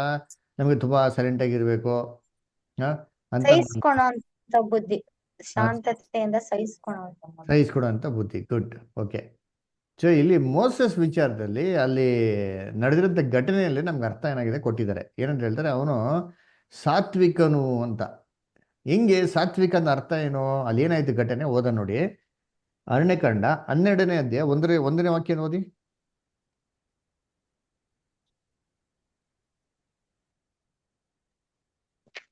ಮೋಶೆ ಕೂಶ್ ದೇಶದ ಸ್ತ್ರೀಯನ್ನು ಮದುವೆ ಮಾಡಿಕೊಂಡಿದ್ದನು. ಅದರ ನಿಮಿತ್ತ ಮಿರ್ಯಾಮಳು ಆರೋನನು ಅವನಿಗೆ ವಿರೋಧವಾಗಿ ಮಾತಾಡುವವರಾಗಿ, ಯೆಹೋವನು ಮೋಶೆಯ ಮೂಲಕವಾಗಿ ಮಾತ್ರವೇ ಮಾತನಾಡಿದ್ದಾನೋ, ನಮ್ಮ ಮೂಲಕವೂ ಆತನು ಮಾತನಾಡಲಿಲ್ಲವೋ ಎಂದು ಹೇಳಿಕೊಂಡರು. ಅಲ್ವರ ಇಲ್ಲಿ ಏನ್ ಮಾಡ್ತಾರೆ, ಮೋಸೆ ಹತ್ರನ ದೇವ್ರು ಮಾತಾಡೋದು, ಬೇರೆ ಹತ್ರ ಮಾತಾಡೋಲ್ಲ, ಇವರೇ ಒಬ್ರೇನಾ, ಇವರೇ ದೊಡ್ಡ ಗ್ರೇಟಾ ಅಂತಬಿಟ್ಟು ಮೋಸೆಸ್ ವಿರುದ್ಧವಾಗಿ ಏನು ಮಾಡ್ತಾರೆ, ಗೊಣ್ಗುಟ್ಟಕ್ಕೆ ಏನು ಮಾಡ್ತಾರೆ, ಶುರು ಮಾಡ್ತಾರೆ. ಹಂಗೆ ಹೇಳ್ಬಿಟ್ಟು ನೆಕ್ಸ್ಟ್ ಏನು ಹೇಳ್ತಾರೆ, ಮೋಸೆಸ್ ಬಂದ್ಬಿಟ್ಟು ಭೂಮಿಯಲ್ಲಿರೋಂಥ ಎಲ್ಲ ಮನುಷ್ಯರು ಹೆಂಗಿದ್ದಂತೆ ಅವನು ಸಾತ್ವಿಕನಾಗಿದ್ದಂತೆ. ಏನು ಅರ್ಥ ಆಗ್ತದೆ ಅಂದರೆ ಇಲ್ಲಿ ಶಾಂತ ಗುಣನವನಾಗಿದ್ನಾ ಅಂತಂದ್ರೆ ಏನ್ರಿ? ಈ ಕಾಲದಲ್ಲಿ ಶಾಂತ ಅಂದ್ರೆ ಏನು ತಿಳ್ಕೊಂಡ್ಬಿಡ್ತಾರೆ, ಯಾರೇನಾರ ಮಾಡ್ಕೊಳ್ಳಿ ನಾನು ಬಾಣ ಇಡ್ತೀನಿ, ತಲೆ ಕೆಡ್ಸ್ಕೊಳಲ್ಲ ಅಂದ್ಬಿಟ್ಟು. ಅದರ ತಾಳ್ಮೆ ಅದರ ಎಲ್ಲ ಒಂದು ಹತ್ರವಾಗಿರೋಂಥ ಪದಗಳು. ಸೊ ಶಾಂತ ಗುಣ ಅಂದ್ರೆ ಸಾಮಾನ್ಯ ಏನಂತ ಇದು ಅಭಿಪ್ರಾಯ ಬರ್ತದೆ ಅಲ್ವರ. ಆಕ್ಚುಲ್ ಆಗಿ ಸಾತ್ವಿಕನು ಅಂತ ಈ ಪದದ ಅರ್ಥ ಏನಪ್ಪಾ ಅಂದ್ರೆ ಹೇಳಂಥದ್ನ ಕೇಳಂತ ಗುಣ. ಅದರ ಅದು ಏನ್ರಿ ಮೀಕ್ನೆಸ್ ಅಂತ ಹೇಳ್ತಾರೆ. ಮೋಸಸ್ಗೆ ಇದ್ದಿದ್ದ ಕ್ವಾಲಿಟಿ ಇಲ್ಲ. ಹಂಗೆ ಮಿರಿಯಮು ಮತ್ತೆ ಏನ್ರಿ ಅಲ್ಲಿ ಆರೋನು ಗೊಣ್ಗುಟ್ಟಕ್ಕೆ ಶುರು ಮಾಡಿದವಾಗ ಮೋಸಸ್ ಆರ್ಗ್ಯೂ ಮಾಡ್ತಾ ಕೂತ್ಕೊಂಡಿಲ್ಲ ರೀ. ಮೋಸಸ್ ಏನ್ ಮಾಡ್ದ, ತಾಳ್ಮೆಯಿಂದ ಎಲ್ಲ ವಿಚಾರಗಳು ಏನ್ ಮಾಡ್ದ, ಅವನು ಕೇಳಿಸ್ಕೊಂಡ ಅಲ್ವಾ. ಅದೇ ಪ್ರಕಾರ ನೀವು ಗಲಾತ್ಯರ ಪುಸ್ತಕದಲ್ಲಿ ಏನ್ ನೋಡಿದ್ರಿ ವಾಕ್ಯ? ಎಲ್ಲಿ ಆ ವಾಕ್ಯ ಓದಿರಲ್ಲ, ಎಲ್ಲಿ ಗಲಾತ್ಯರ 6:1 ಆ ವಾಕ್ಯ ಇನ್ನೊಂದ್ಸತಿ ಓದಿ. ಇವಾಗ ಗಲಾತ್ಯರ 6:1 ಓದಿ. ಇವಾಗ ಯಾರೋ ತಪ್ಪು ಮಾಡಿದ್ರೆ ಅವ್ರಿಗೇನ್ ಮಾಡ್ಬೇಕು? ಶಾಂತತೆಯಿಂದ ತಿದ್ದಬೇಕು. ಶಾಂತತೆಯಿಂದ ತಿದ್ ನೋಡ್ರಿ, ತಿದ್ಕೊಂತಾರ ನೋಡೋಣ. ಅಂದ್ರೆ ಇಲ್ಲಿ ಹಂಗ ತಿದ್ಬೇಡ ಅಂತ ಹೇಳ್ತಾ ಇಲ್ಲ, ಸಾತ್ವಿಕನಾಗಿರ್ಬೇಕು ಅನ್ನೋ ಏನು ಮೀನಿಂಗ್ ಅಂದ್ರೆ, ಫಸ್ಟ್ ಒಬ್ಬ ಮಿಸ್ಟೇಕ್ ಮಾಡೋಣ ಅಂದ್ರೆ ಅವನು ಏನಕ್ಕೆ ಮಿಸ್ಟೇಕ್ ಮಾಡೋಣ ಅಂತ ಅಂದ್ಬಿಟ್ಟು ಏನ್ ಮಾಡಬೇಕು, ಅವ್ನ ಪ್ರಾಬ್ಲಮ್ ಏನ್ ಮಾಡ್ಬೇಕು? ಇವಾಗ ಫಸ್ಟ್ ಕೂತ್ಕೊಂಡು ಕೇಳಬೇಕು. ಅದರ ಕೇಳೋಂಥ ಗುಣ ಏನಾಗಿರ್ಬೇಕು ಇರ್ಬೇಕು. ಮಾತಾಡ್ತಾನೆ ಇವ್ರು ಪಡ್ಬಿಡೋದು ಮಾತಾಡ್ತಾ ಇರೋದಲ್ಲ ಅಲ್ವರ. ಮೀಕ್ನೆಸ್ ಅನ್ನೇನು, ಟೀಚೇಬಲ್ನೆಸ್, ಅದರ ಕಲಿಯೋಂಥ ಬುದ್ಧಿ ಅಲ್ವರ, ಅದೇನಾಗಿರ್ಬೇಕು ಫಸ್ಟು ಇರಬೇಕು ಅಂತ ಹೇಳ್ತಾರೆ. ಅದಕ್ಕೆ ಯಾರೋ ತಪ್ಪು ಮಾಡಿದ್ರೆ ಫಸ್ಟ್ ಅವ್ರು ಏನು ಮಾಡಿ, ನೀವು ಕರೆಕ್ಷನ್ ಮಾಡ್ಬೇಕು. ಹೆಂಗೆ ಕರೆಕ್ಷನ್ ಮಾಡಬೇಕು? ಫಸ್ಟ್ ಅವ್ರು ಕತೆ ಕೇಳ್ರಪ್ಪ, ಏನಕ್ಕೆ ಹಿಂಗಾಯ್ತು, ಏನು ಪ್ರಾಬ್ಲಮ್ಮು ಅದೆಲ್ಲ ಕೇಳಿಕೊಂಡು ಅದ್ರ ಪ್ರಕಾರ ನೀವೇನು ಮಾಡಿ ಒಂದು ಆಲೋಚನೆ ಕೊಡ್ರಿ. ಸುಮ್ಮನೆ ಎತ್ತಿದ ತಕ್ಷಣ ಗೊತ್ತಾಗಿದ ತಕ್ಷಣ ಪಟ್ಟಂತೆ ಮಾಡೋದು, ಮಾತಾಡ್ಬಿಡೋದಲ್ಲ ಅಂತ ಹೇಳ್ತಾರೆ. ಅದಕ್ಕೆ ಮೀಕ್ನೆಸ್ ಅಂತ ಹೇಳ್ತಾರೆ. ಸಾತ್ವಿಕನು ಅಂದರೆ ಆ ಪದದ ಅರ್ಥ ಅದೇ. ಅದಕ್ಕೆ ಮತಾಯದಲ್ಲಿ ಹೇಳೋದು, ಸಾತ್ವಿಕರು ಧನ್ಯರು, ಭೂಮಿ ಏನು ಮಾಡ್ತಾರೆ, ಬಾಧ್ಯವಾಗಿ ಭೂಮಿಗೆ ಬಾಧ್ಯರಾಗುತ್ತೆ. ಕ್ರಿಸ್ತನ್ ರಾಜ್ಯದಲ್ಲಿ ಭೂಮಿಗೆ ಯಾರಪ್ಪ ಬಾಧ್ಯರಾಗ್ತಾರೆ? ಯಾರು ಯಾರು ಬಿಡ್ತಾರೆ? ಶಾಂತರು ಧನ್ಯರು. ಪಿತೃಗಳು. ಆಮೇಲೆ ನೆಕ್ಸ್ಟ್ ಯಾರು ಬಿಡ್ತಾರೆ? ಲೋಕ ಜನಗಳೆಲ್ಲ ಭೂಲೋಕದಲ್ಲಿ ಇರಬೇಕು ಅಂತಂದ್ರೆ ಅವ್ರು ಕಿವಿ ಕೊಡ್ಬೇಕು. ಏನಕ್ಕೆ ಕಿವಿ ಕೊಡ್ಬೇಕು? ದೇವರ ವಾಕ್ಯ ಕೇಳೋಂಥದಕ್ಕೆ ಕಿವಿ ಕೊಡ್ಬೇಕು, ಮನ್ಸು ಕೊಡ್ಬೇಕು. ಅದರ ಇವ್ರು ಹೇಳ್ಬಿಡೋದಲ್ಲ, ಎಲ್ಲ ದೇವ್ರು ಹೇಳೋದು ಏನ್ ಮಾಡ್ಬೇಕು? ಫಸ್ಟು ಕೇಳಬೇಕು. ಕೇಳೋಂಥ ಗುಣ ಇರಬೇಕು. ಅದಕ್ಕೆ ದೇವರು ಪವಿತ್ರಾತ್ಮ ಹೊಂದಬೇಕು ಅಂದ್ರೆ, ನಮ್ಮಲ್ಲಿರೋಂಥ ಕೆಟ್ಟತನ ತೆಗಿಬೇಕು ಅಂದ್ರೆ ಫಸ್ಟ್ ನಮ್ಮಲ್ಲಿರ್ಬೇಕಂತ ಗುಣ ಏನಪ್ಪಾ ಅಂದ್ರೆ ಏನ್ರಿ? ಕೇಳೋ ಅಂತ ಗುಣ ಇರಬೇಕು. ಏನ ಕೇಳಬೇಕು ಅಂದ್ರೆ ದೇವರ ವಾಕ್ಯ ಏನ್ ಹೇಳ್ತದ ನಮಗೆ ಅದನ್ನ ಕೇಳಕ್ಕೆ ನಮ್ಮ ಮನ್ಸು ಏನಾಗಿರ್ಬೇಕು? ತೆರೆದಿರ್ಬೇಕ್ರಿ. ಅದಕ್ಕೆ ಬಿತ್ತುವನ ಸಮಯದಲ್ಲಿ ಹೇಳ್ತಾರಲ್ಲ ಯೇಸು ಕ್ರಿಸ್ತ, ವಾಕ್ಯ ಬೀಜ ಹೋಗ್ಬಿಟ್ಟು 4 ವಿಧವಂತ ಭೂಮಿಲಿ ಬಿತ್ತು. ಒಂದು ಭೂಮಿ ಬಂಡೆ ಮೇಲೆ ಬಿತ್ತು ಅಂದ್ರೆ ಹೃದಯ ಹೆಂಗಿದೆ? ಕಠಿಣ, ಕೇಳಕ್ಕೆ ಸಿದ್ಧ ಇಲ್ಲ. ಅದು ಕೇಳಕ್ಕೆ ಕೇಳಲ್ಲ, ಡೈರೆಕ್ಟಾಗಿ ಬೌನ್ಸು, ಕಾಳಾಗಿಷ್ಟ ರಿಬೌಂಡ್ ಇರೋಯ್ತು ಅಷ್ಟೇ. ಇನ್ನೊಂದು ಎಲ್ಲಿ ಬಿತ್ತಂತೆ ಅಲ್ವರ? ಮುಳ್ಳುಗಳ ನಡುವೆ ಅಲ್ವರ. ಆಮೇಲೆ ಬಂಡೆಗಳ ಮೇಲೆ ಬಿತ್ತು ಅದರ. ಇನ್ನೊಂದು ದಾರಿ ಮಗ್ಲಲ್ಲಿ ಬಿತ್ತು ಅಲ್ವರ. ಒಳ್ಳೆ ಭೂಮಿಯಲ್ಲಿ ಬಿದ್ದಿದ್ದಾನೆ. ಏನಂದ್ರೆ ಭೂಮಿ ಏನಾಗಿರ್ಬೇಕು? ಫಸ್ಟ್ ಬಿತ್ತನೆ ಮಾಡೋಕೆ ಏನು ಮಾಡ್ತಾನೆ ವ್ಯವಸಾಯಗಾರ? ಎಲ್ಲ ಉಳುಮೆ ಮಾಡ್ತಾನೆ ಅದರ. ಆಮೇಲೆ ಬಿತ್ತನೆ ಮಾಡೋದು. ಯಾಕೆ? ಭೂಮಿ ಏನಾಗಬೇಕು? ಹಗುರ ಆಗ್ಬೇಕು ನೋಡಿರ್ತೀನಿ. ಅಲ್ವರ ಅಂದ್ರೆ ಕೇಳೋಂಥ ಒಂದು ಗುಣ ಏನಾಗಿರ್ಬೇಕು ಇರಬೇಕು. ದೇವ್ರ ವಾಕ್ಯ ಹೇಳೋಂಥದ್ದಕ್ಕೆ ಕೇಳೋದಕ್ಕೆ ನಾವು ಸಿದ್ಧವಾಗಿದ್ದರೇನೆ ನಾವೇನ್ ಮಾಡೋದು, ದೇವ್ರಿಗೆ ಒಪ್ಪಿಸ್ಕೊಡೋಕೆ ಮನ್ಸು ಏನಾಗೋದು ಬರೋದು ಅದರ. ನಾವೇ ಮಾತಾಡ್ಬಿಡ್ತೀನಿ ಅಂತಂದ್ರೆ ಬೈಬಲ್ ಹೇಳ್ತಾರೆ, ಯಾಕೊಬ್ಬಲ್ಲಿ ಹೇಳ್ತಾರೆ ಅಪೋಸ್ಟ್ಲು ಯಾಕೊಬ್ಬ, ನೀವು ಯಾವ್ದಲ್ಲಿ ತುಂಬಾ ಚುರುಕಾಗಿರ್ರಿ, ಹೇಳುದ್ರಲ್ಲಿ ಹೇಳೋದಲ್ಲಿ ನೀವು ಏನಾಗಿರಿ ತುಂಬಾ ಶಾರ್ಪ್ ಆಗಿರ್ರಿ, ಮಾತಾಡೋದ್ರಲ್ಲಿ ಏನಾಗಿರಿ ನೀವು ನಿಧಾನವಾಗಿ ಕಮ್ಮಿ. ಇರ್ತಾರೆ ಅಲ್ವರ. ಅದಕ್ಕೆ ನೋಡ್ಬೇಕ್ರೆ ಮಾತಾಡ್ಬೇಡ ಅಂತ ಹೇಳಿಲ್ಲ, ಮಾತಾಡ್ಬೇಕು, ಅದೇ ನಿಧಾನವಾಗಿ ಏನ್ ಮಾಡಿ ಮಾತಾಡಿ, ಯೋಚನೆ ಮಾಡಿ ಮಾತಾಡಿ. ಆದ್ರೆ ದೇವ್ರ ವಾಕ್ಯನ ಕೇಳಿದ್ರೆ ಏನಿರ್ಬೇಕು ಅದರ, ಏನಾಗಬೇಕು ದೇವ್ರ ಮಕ್ಕಳು ಅಲರ್ಟ್ ಆಗಿರ್ಬೇಕ್ರಿ ಅದರ. ಸೊ ದೇವರು ಒಂದು ಹೆಚ್ಚಿನಾಗಿ ಪವಿತ್ರತ್ವ ಹೊಂದಬೇಕು ಅಂದ್ರೆ ನಾವು ದೇವ್ರ ವಾಕ್ಯಕ್ಕೆ ಏನಾಗಿರ್ಬೇಕು, ವಿಧೇಯನಾಗಿ ಇರ್ಬೇಕು. ಯೇಸು ಸಂಗೀತನ ಇದ್ದಿದ್ದ ಅದರ, ಅವ್ರಿಗೆ ಪವಿತ್ರತ್ವ ಭರಿತವರಾಗಿದ್ರು. ಆದ್ರೂ ಕೂಡ ಎಷ್ಟೇ ಅವರು ಪರಿಪೂರ್ಣವಾಗಿಂತ ಮನುಷ್ಯನಾಗಿದ್ರು, ದೇವ್ರ ವಾಕ್ಯನ ಕೇಳಕ್ಕೆ ಅಂದ್ರೆ ಏನು, ದೇವರು ಅವ್ರಿಗೆ ಏನು ಹೇಳ್ತಾರೋ ಅದನ್ನ ಕೇಳಕ್ಕೆ ಏನಾಗಿತ್ತಂತೆ ಯಾವಾಗೂ ಸಿದ್ಧವಾಗಿದ್ರು. ಏನು ಬೆಳಬೆಳಿಗ್ಗೆ ಇದು ಹೇಳ್ತೀನಿ ಅದರ, ಏನು ನನ್ನ ಕಿವಿಗಳನ್ನ ದೇವ್ರು ತೆರೆದವ್ರಂತ ಏಷ್ಯ 55 ಹೇಳ್ತಾರಲ್ವಾ ಅದರ. ಈ ಥರ ನಮ್ಗೇನಾಗಿರ್ಬೇಕು ಇರಬೇಕು. ಓಕೆನಾ. ನೆಕ್ಸ್ಟ್ ಪ್ಯಾರಾಗ್ರಾಫ್ ಓದೋಣ. ಲಿಖಿತ ಓದ್ತೀರಾ? ಹಾ ಅಂಕಲ್ ಓದ್ತೀನಿ. ಹ್ಮ್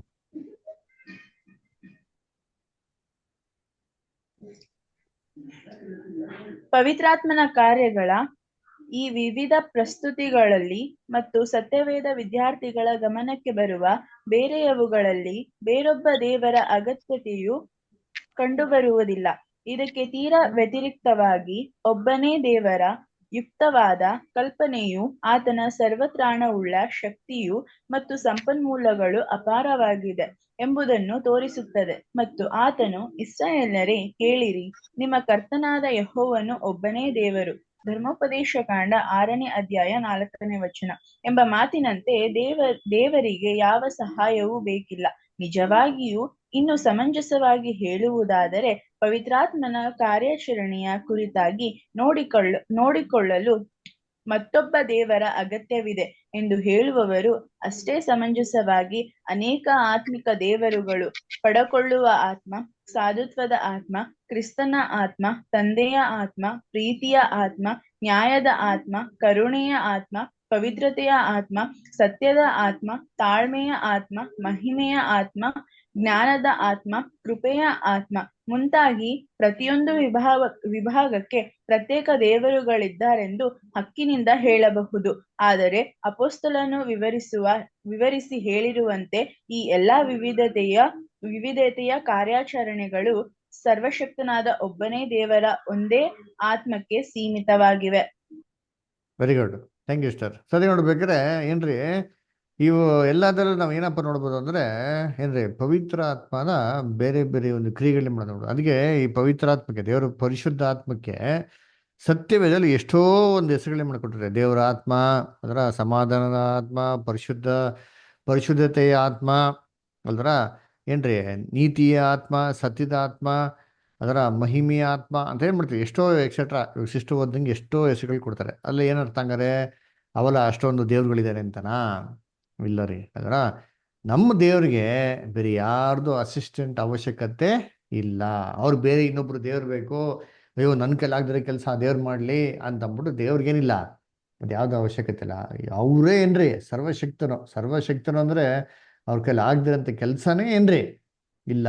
ಅದರ ಅದೇ ನೋಡ್ಬೇಕಾರೆ ಅವ್ರಿಗೆ ಮತ್ತೊಬ್ಬರು ದೇವ್ರು ಬೇಕು ಅಂತ ಏನಾಗಿಲ್ಲ ಇಲ್ಲ. ಅನ್ನ ಪವಿತ್ರಾತ್ಮ ನೋಡ್ಬೇಕಾರೆ ಒಂದು ದೇವ್ರು ಆಗೋದಕ್ಕೆ ಸಾಧ್ಯನೇ ಇಲ್ಲ. ಪವಿತ್ರಾತ್ಮ ಅಂದ್ಬಿಟ್ಟು ದೇವ್ರ ಕಣ್ಣಿಗೆ ಕಾಣಿಸೋ ಅದ್ಭುತವಂತ ಒಂದು ಶಕ್ತಿ.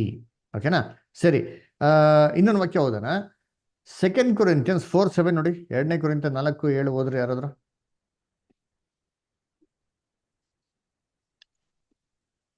ಬಲಾಧಿಕ್ಯವು ದೇವರದೇ ಹೊರತು ನಮ್ಮೊಳಗಿಂದ ಬಂದದ್ದಲ್ಲವೆಂದು ತೋರುವುದಕ್ಕಾಗಿ ಈ ನಿಕ್ಷೇಪವು ಮಣ್ಣಿನ ಘಟಗಳಲ್ಲಿ ನಮಗುಂಟು. ವೆರಿ ಗುಡ್ ಅಲ್ವರ. ಬಲಾಧಿಕ್ಯವು ದೇವರದೇ ಹೊರತು ನಮ್ಮದಲ್ಲ ಅಂತಂದ್ಬಿಟ್ಟು ದೇವ್ರು ಏನಪ್ಪ ಮಾಡೋರಂತಂದ್ರೆ ಈ ನಿಕ್ಷೇಪವನ್ನು ಏನ್ರಿ ಎಲ್ಲಿಟ್ಟರಂತೆ, ಮಣ್ಣಿನ ಘಟಕದಲ್ಲಿ ಏನ್ ಮಾಡೋರಂತಲ್ಲಿ ಅಲ್ಲಿಟ್ಟವ್ರಂತೆ. ನೋಡಿದ್ರ ಅದರ ಏನ್ರಿ ಕರ್ತನಲ್ಲಿ ಪ್ರೀತಿ ಅಂತ ಸೊರಸಗಳು ನೋಡ್ಬೇಕಾರೆ ಪವಿತ್ರಾತ್ಮನ ದೇವ್ರು ಎಲ್ಲಿಟ್ಟವ್ರೆ, ನಮ್ಮ ಮಣ್ಣಿನ ಘಟಕದಲ್ಲಿ ಹ್ಯೂಮನ್ ಬಾಡಿಲಿ ಏನ್ ಮಾಡೋರಂತೆ ಅಲ್ಲಿ ಇಟ್ಟರಂತೆ. ಅದರ ಏನೋ ಹ್ಯೂಮನ್ ಬಾಡಿ ಪರ್ಫೆಕ್ಷನ್ ಅಲ್ಲ ರೀ, ಪರ್ಫೆಕ್ಟ್ ಅಲ್ಲ. ಅದಕ್ಕೆ ನೋಡಿ ಮಣ್ಣಿಗೆ ಏನು ಮಾಡೋದು ಕಂಪೇರ್ ಮಣ್ಣಿನ ಮಡಿಕೆಗೆ ಅದೇ ಕ್ರಿಸ್ತನ್ ಹೆಂಗಿತ್ತಂತೆ, ಅವರು ಚಿನ್ನ ಇದ್ದಂಗ್ರಿ. ಅದರ ದೇವರಸ್ನ ಗುಡಾರದಲ್ಲಿ ಮಹಾಪುರುಷ ಸ್ಥಳದಲ್ಲಿ ಚಿನ್ನದ ಬಟ್ಲಲ್ಲಿ ಮಣ್ಣಾ ಇಟ್ಟರೆ ಹೆಂಗಿರ್ತಾ ಇತ್ತ, ಕೊಳಿತಾನೆ ಇರಲ್ಲ. ಆ ಥರ ಕ್ರಿಸ್ತನ ಒಂದೇನ್ರಿ ಒಂದು ಪರ್ಫೆಕ್ಟ್ ಬಾಡಿ. ನಾವೆಲ್ಲ ಏನ್ರಿ ಇಂಪರ್ಫೆಕ್ಟ್ ಬಾಡಿ, ಅವ್ರು ಡಿವೈನ್ ಬಾಡಿ, ಪರಲೋಕದಿಂದ ಬಂದಿರಂತ ನಮ್ಮ ಕರ್ತನು. ಅದರ ಚಿನ್ನದಂಥ ಒಂದು ಏನ್ರಿ ಒಂದು ದೇಹ, ಚಿನ್ನದಂಥ ಒಂದು ಅವರ ಸ್ವಭಾವ, ಚಿನ್ನದಂಥ ಗುಣಗಳು, ಪರಿಶುದ್ಧವಾಗಿದ್ರು. ನಾವು ಮಣ್ಣಿಂದ ಏನ್ರಿ ಮಾಡಲ್ಪಟ್ಟವ್ರು. ಇದ್ರಲ್ಲಿ ಏನಿಲ್ಲ, ಇದ್ರಲ್ಲಿ ಪರಿಶುದ್ಧತೆ ಏನಿಲ್ಲ ಇಲ್ಲ. ಅದಕ್ಕೆ ಇದರಲ್ಲಿ ದೇವ್ರು ಏನು ಮಾಡೋರೆ, ತನ್ನ ಒಂದು ನಿಕ್ಷೇಪನ ಏನು ಮಾಡೋರೆ ಇಟ್ಟವ್ರೆ ಅಂತಂದ್ರೆ ಇದೇನ್ರಿ ಇದರಲ್ಲಿ ಯಾವತ್ತೂ ಶಾಶ್ವತವಾಗಿ ಏನಾಗಲ್ಲ, ಇರಲ್ಲ. ಅದನ್ನ ಏನು ಮಾಡ್ತಾ ಇರಬೇಕು, ಜೋಪಾನವಾಗಿ ಕಾಪಾಡ್ಕೊಬೇಕು ಅಲ್ವರ. ಅದಕ್ಕೆ ಹೇಳೋದು, ಅದು ನೋಡ್ಬೇಕು, ಈ ನಿಕ್ಷೇಪನೆ ಮಾಡೋದ್ರಲ್ಲಿ ಇಟ್ಟವ್ರೆ. ನಾವೇನಾರ ಕೇರ್ಲೆಸ್ ಆಗಿದ್ರೆ ಮಡಿಕೆಯಿಂದ ಹೆಂಗೆ ನೀರು ಲೀಕ್ ಆಗಿ ಹೊಟ್ಟೋಯ್ತದೋ ಆಯ್ತು, ನಮ್ಮಿಂದ ಪವಿತ್ರಾತ್ಮ ಡ್ರೈನ್ ಔಟ್ ಆಗ್ಬಿಡ್ತದೆ ಅಲ್ವರ. ಓಕೆ ಸರಿ, ನೆಕ್ಸ್ಟ್ ಪ್ಯಾರಾಗ್ರಾಫ್ ನವಿತಾ ಸಿಸ್ಟರ್ ಓದ್ತೀರಾ? ಬ್ರದರ್. ಈ ಲೋಕದ ಆತ್ಮ ಕ್ರಿಸ್ತ ವಿರೋಧಿ ಆತ್ಮ, the spirit of the world, the spirit of the antichrist. ಈ ಲೋಕದ ಆತ್ಮನು ದೇವರ ಆತ್ಮಕ್ಕೆ ವಿರೋಧವಾದುದಾಗಿದೆ. ಸಮಸ್ತ ಲೋಕವು ಪತನದ ಸ್ಥಿತಿಯಲ್ಲಿರುವುದರಿಂದ ಮತ್ತು ವಿರೋಧಿಯ ಕುರುಡಾಗಿಸುವ ಮತ್ತು ಭ್ರಷ್ಟಗೊಳಿಸುವ ಪ್ರಭಾವಕ್ಕೆ ತುತ್ತಾಗಿರುವುದರಿಂದ ಅದರ ಆತ್ಮ ಮತ್ತು ಮನೋಪ್ರವೃತ್ತಿಯು ಅವಶ್ಯಕವಾಗಿ ಪವಿತ್ರವಾದ,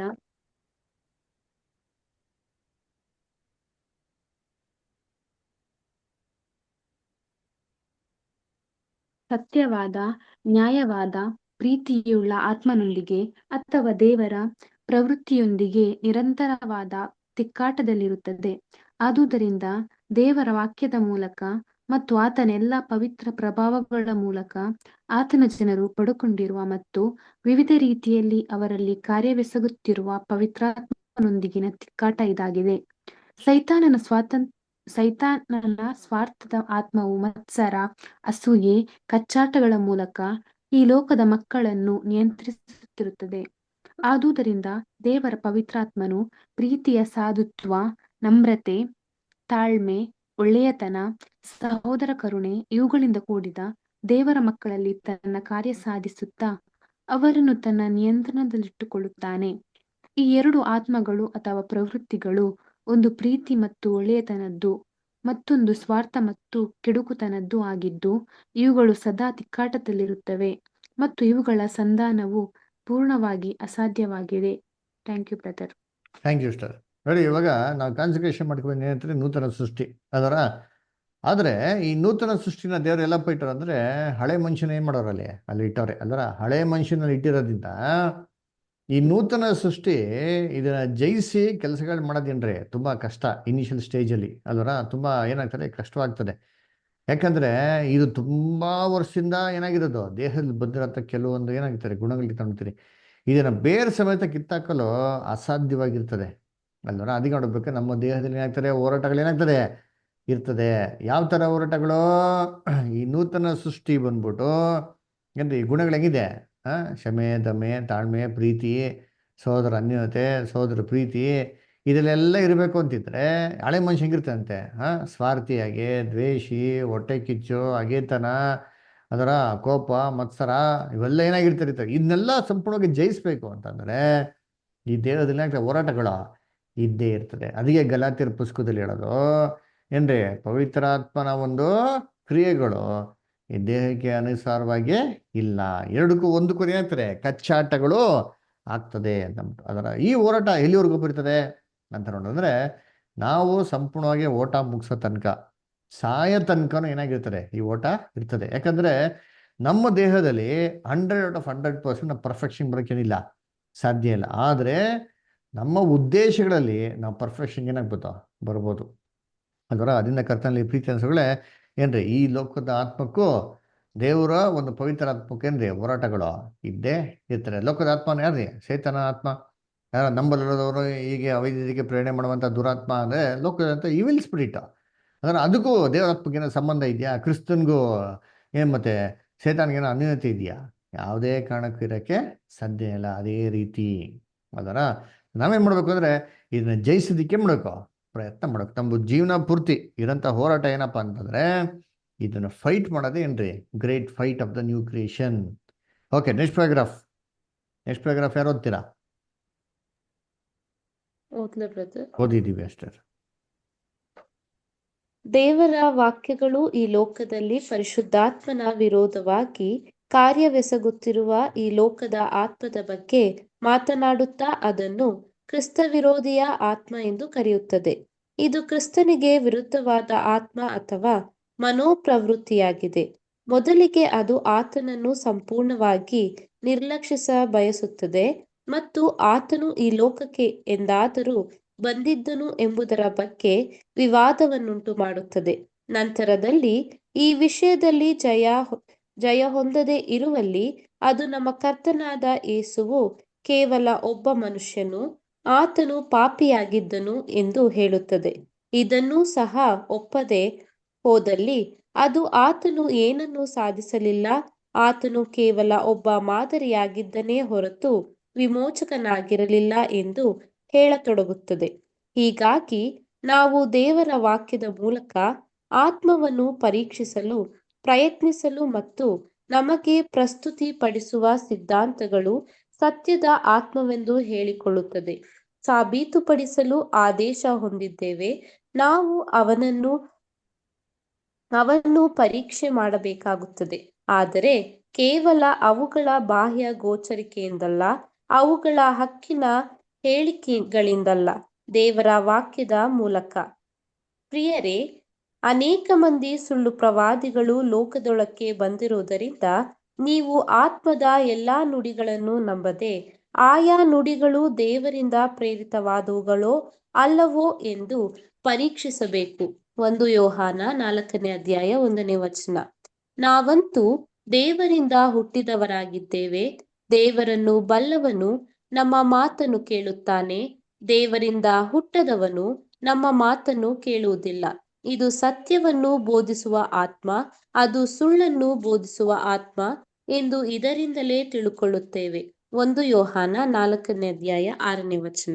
thank you brother. Thank you sister. ಅದರ ಹೆಸರು ನೋಡ್ಬೇಕಾದ್ರೆ ಏನಪ್ಪ ಇಲ್ಲಿ ಹೇಳ್ತಾರೆ ಅಂತಂದ್ರೆ 1 ಯೋಹಾನ 4 ಏನ್ರಿ 1 ಮತ್ತೆ 2ರಲ್ಲಿ ಏನ್ ಹೇಳ್ತಾರೆ, ಸಹೋದರರೇ, ಲೋಕದಲ್ಲಿರೋಂಥ ಎಲ್ಲ ಆತ್ಮಗಳನ್ನ ಏನ್ ಮಾಡಕ್ ಹೋಗ್ಬಿಡಿ, ನೀವು ನಂಬಕ್ ಹೋಗ್ಬಿಡಿ. ಆತ್ಮದ ನುಡಿಗಳನ್ನ ಏನ್ ಮಾಡಕ್ ಹೋಗ್ಬಿಡಿ, ನಂಬಕ್ ಹೋಗ್ಬಿಡಿ.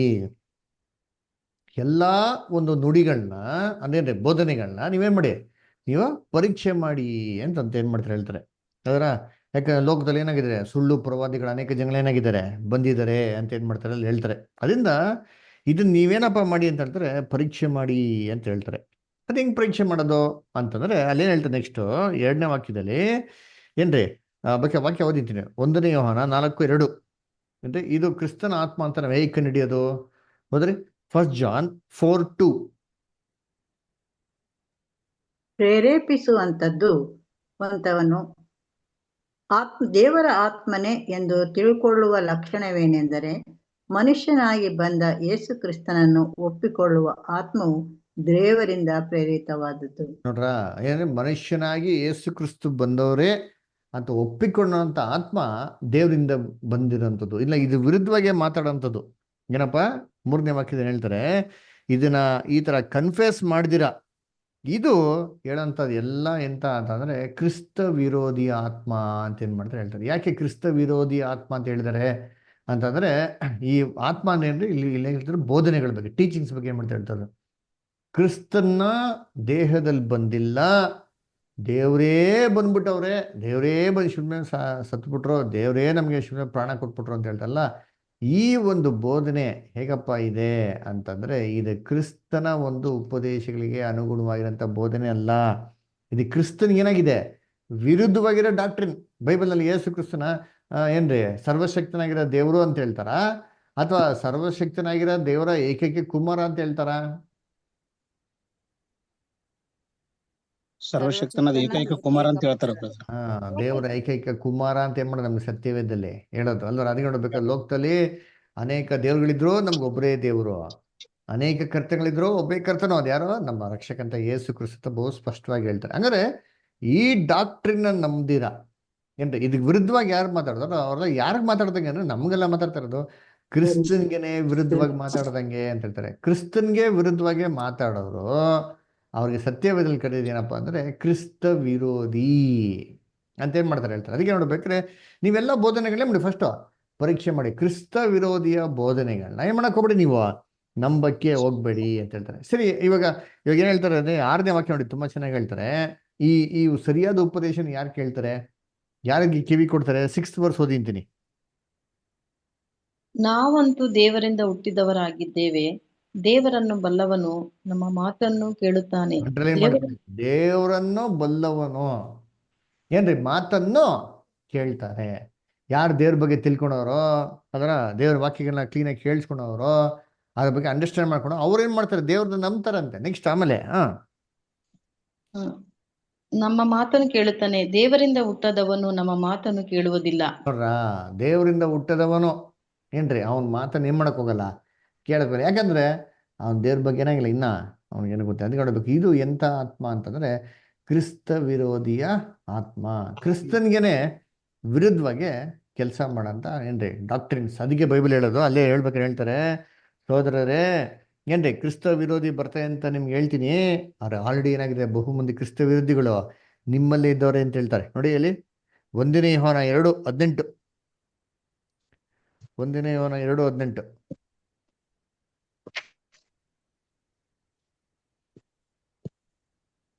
ಮಕ್ಕಳಿರ, ಇದು ಓ ಕಡೆ ಕಡೆಯ ಗಳಿಗೆಯಾಗಿದೆ.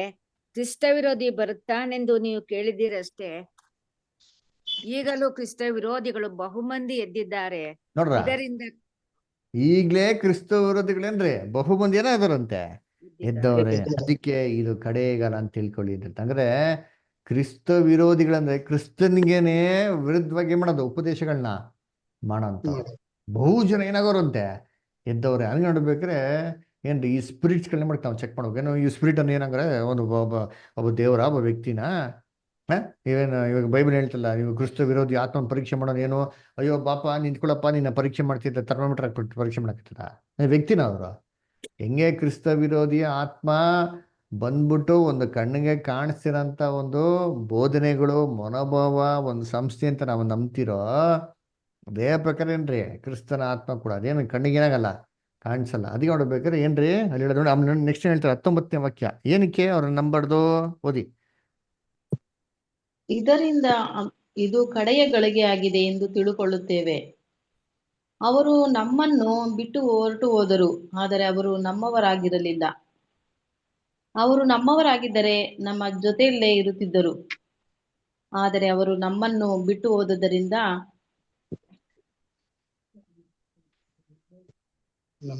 ಹೋದ್ರಿ ಮುಂದಕ್ಕೆ.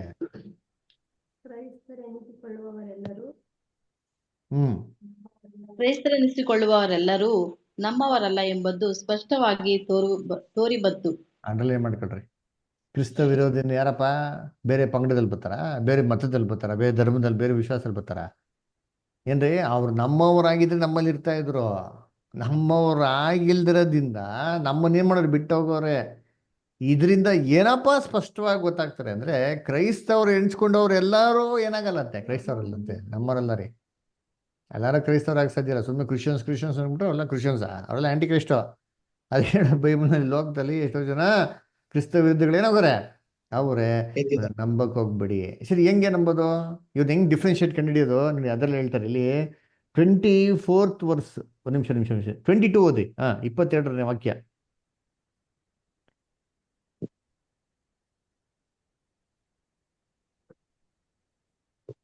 ಯೇಸುವು ಕ್ರಿಸ್ತನಲ್ಲ ಎನ್ನುವವರು ಸುಳ್ಳುಗಾರನಲ್ಲವಾದರೆ ಸುಳ್ಳುಗಾರನು ಬೇರೆ ಎಲ್ಲಿದ್ದಾನೆ?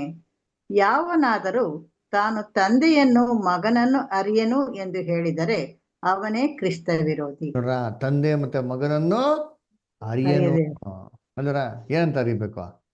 ಇಬ್ಬರನ್ನು ಸಪ್ರೇಟ್ ಅಂತ ತಿಳ್ಕೊಂಡಿರ್ಬೇಕು.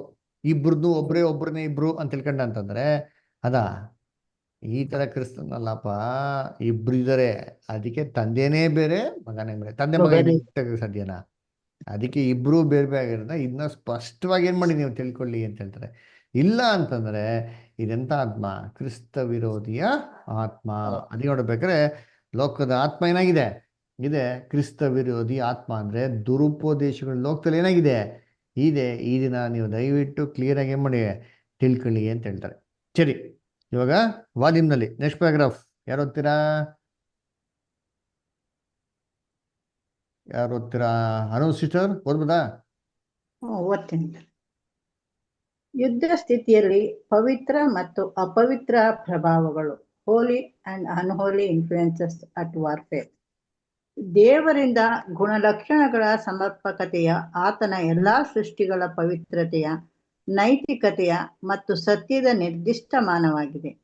ಈ ನಿರ್ದಿಷ್ಟ ಮಾನದಂಡಕ್ಕೆ ವಿರೋಧವಾದ ಅಥವಾ ತಕ್ಕದ್ದಾಗಿರದ ಪ್ರತಿಯೊಂದು ವಸ್ತುವು ಮತ್ತು ಪ್ರತಿಯೊಂದು ಸೃಷ್ಟಿಯು ಅಪವಿತ್ರವು, ಅನೈತಿಕವೂ ಅಸತ್ಯವೂ ಆಗಿದೆ. ಈ ಪ್ರತಿಕೂಲ ಪ್ರಭಾವವು ಕೆಲವೊಮ್ಮೆ ಸೈತಾನನಿಗೆ ಸಲ್ಲುತ್ತದೆ, ಯಾಕೆಂದರೆ ಆತನೇ ದೇವರ ಪ್ರಮುಖ ವೈರಿಯಾಗಿದ್ದಾನೆ ಮತ್ತು ನೈತಿಕತೆಯ ವಿರುದ್ಧ ಪಿತೂರಿ ನಡೆಸಿದವರಲ್ಲಿ ಮೊದಲಿಗನು ಆತನೇ. ಆತನೇ ತಪ್ಪಿನ ಮೂಲ ಪ್ರವರ್ತಕನಾಗಿದ್ದಾನೆ ಹಾಗೂ ಸುಳ್ಳಿನ ಮತ್ತು ವಂಚನೆಯ ತಂದೆಯೂ ಆಗಿದ್ದಾನೆ. ಆದರೆ ನಾವು ಪವಿತ್ರಾತ್ಮವುಳ್ಳ ಜೀವಿಗಳ ಮತ್ತು ಪವಿತ್ರಾತ್ಮನ ಪ್ರಭಾವದ ನಡುವೆ ವ್ಯತ್ಯಾಸವನ್ನು ಕಂಡುಕೊಂಡಂತೆಯೇ ದುರಾತ್ಮವುಳ್ಳ ವ್ಯಕ್ತಿಗಳ ಮತ್ತು ದುರಾತ್ಮದ ಪ್ರಭಾವದ ನಡುವಿನ ವ್ಯತ್ಯಾಸಗಳನ್ನು ಕಂಡುಕೊಳ್ಳಬೇಕು. ಸತ್ಯವೇದವನ್ನು ಉಪೇಕ್ಷಿಸುವ ಅಥವಾ ಮಹಾವಿಮರ್ಶಕರು ಸೇರಿದಂತೆ ಕೆಲವು ವಿದ್ಯಾವಂತ ಜನರಲ್ಲಿರುವ ವಿಕಾಸವಾದಿ ಆಲೋಚನೆಗಳು, ಧೋರಣೆಯು ಸೈತಾನನ ವ್ಯಕ್ತಿತ್ವವನ್ನು ಮತ್ತು ಆತನ ಸಂಗಡಿಗರ ಆತ್ಮಗಳು ಉನ್ನತ ಸ್ಥಾನಗಳಲ್ಲಿವೆ ಎಂದು ನಿರ್ಲಕ್ಷಿಸುವುದು, ಎಫೆಸ 6:12. ಹಾಗೂ ವಾಸ್ತವಿಕವಾಗಿ ಯಾವುದೇ ರೀತಿಯ ದುಷ್ಟ ಪ್ರಭಾವಗಳು ಇಲ್ಲ. ಮಾನವನು ತನ್ನ ಸ್ವಂತ ತಿಳಿಗೇಡಿತನದೊಂದಿಗೆ ಮತ್ತು ತನ್ನ ಸ್ವಂತ ಒಳ್ಳೆಯ ಗುಣಗಳಿಂದ ತಪ್ಪು ಮಾರ್ಗದರ್ಶನದಲ್ಲಿ ಹೋರಾಡುತ್ತಿದ್ದಾನೆ ಎಂದು ಹೇಳುವುದು.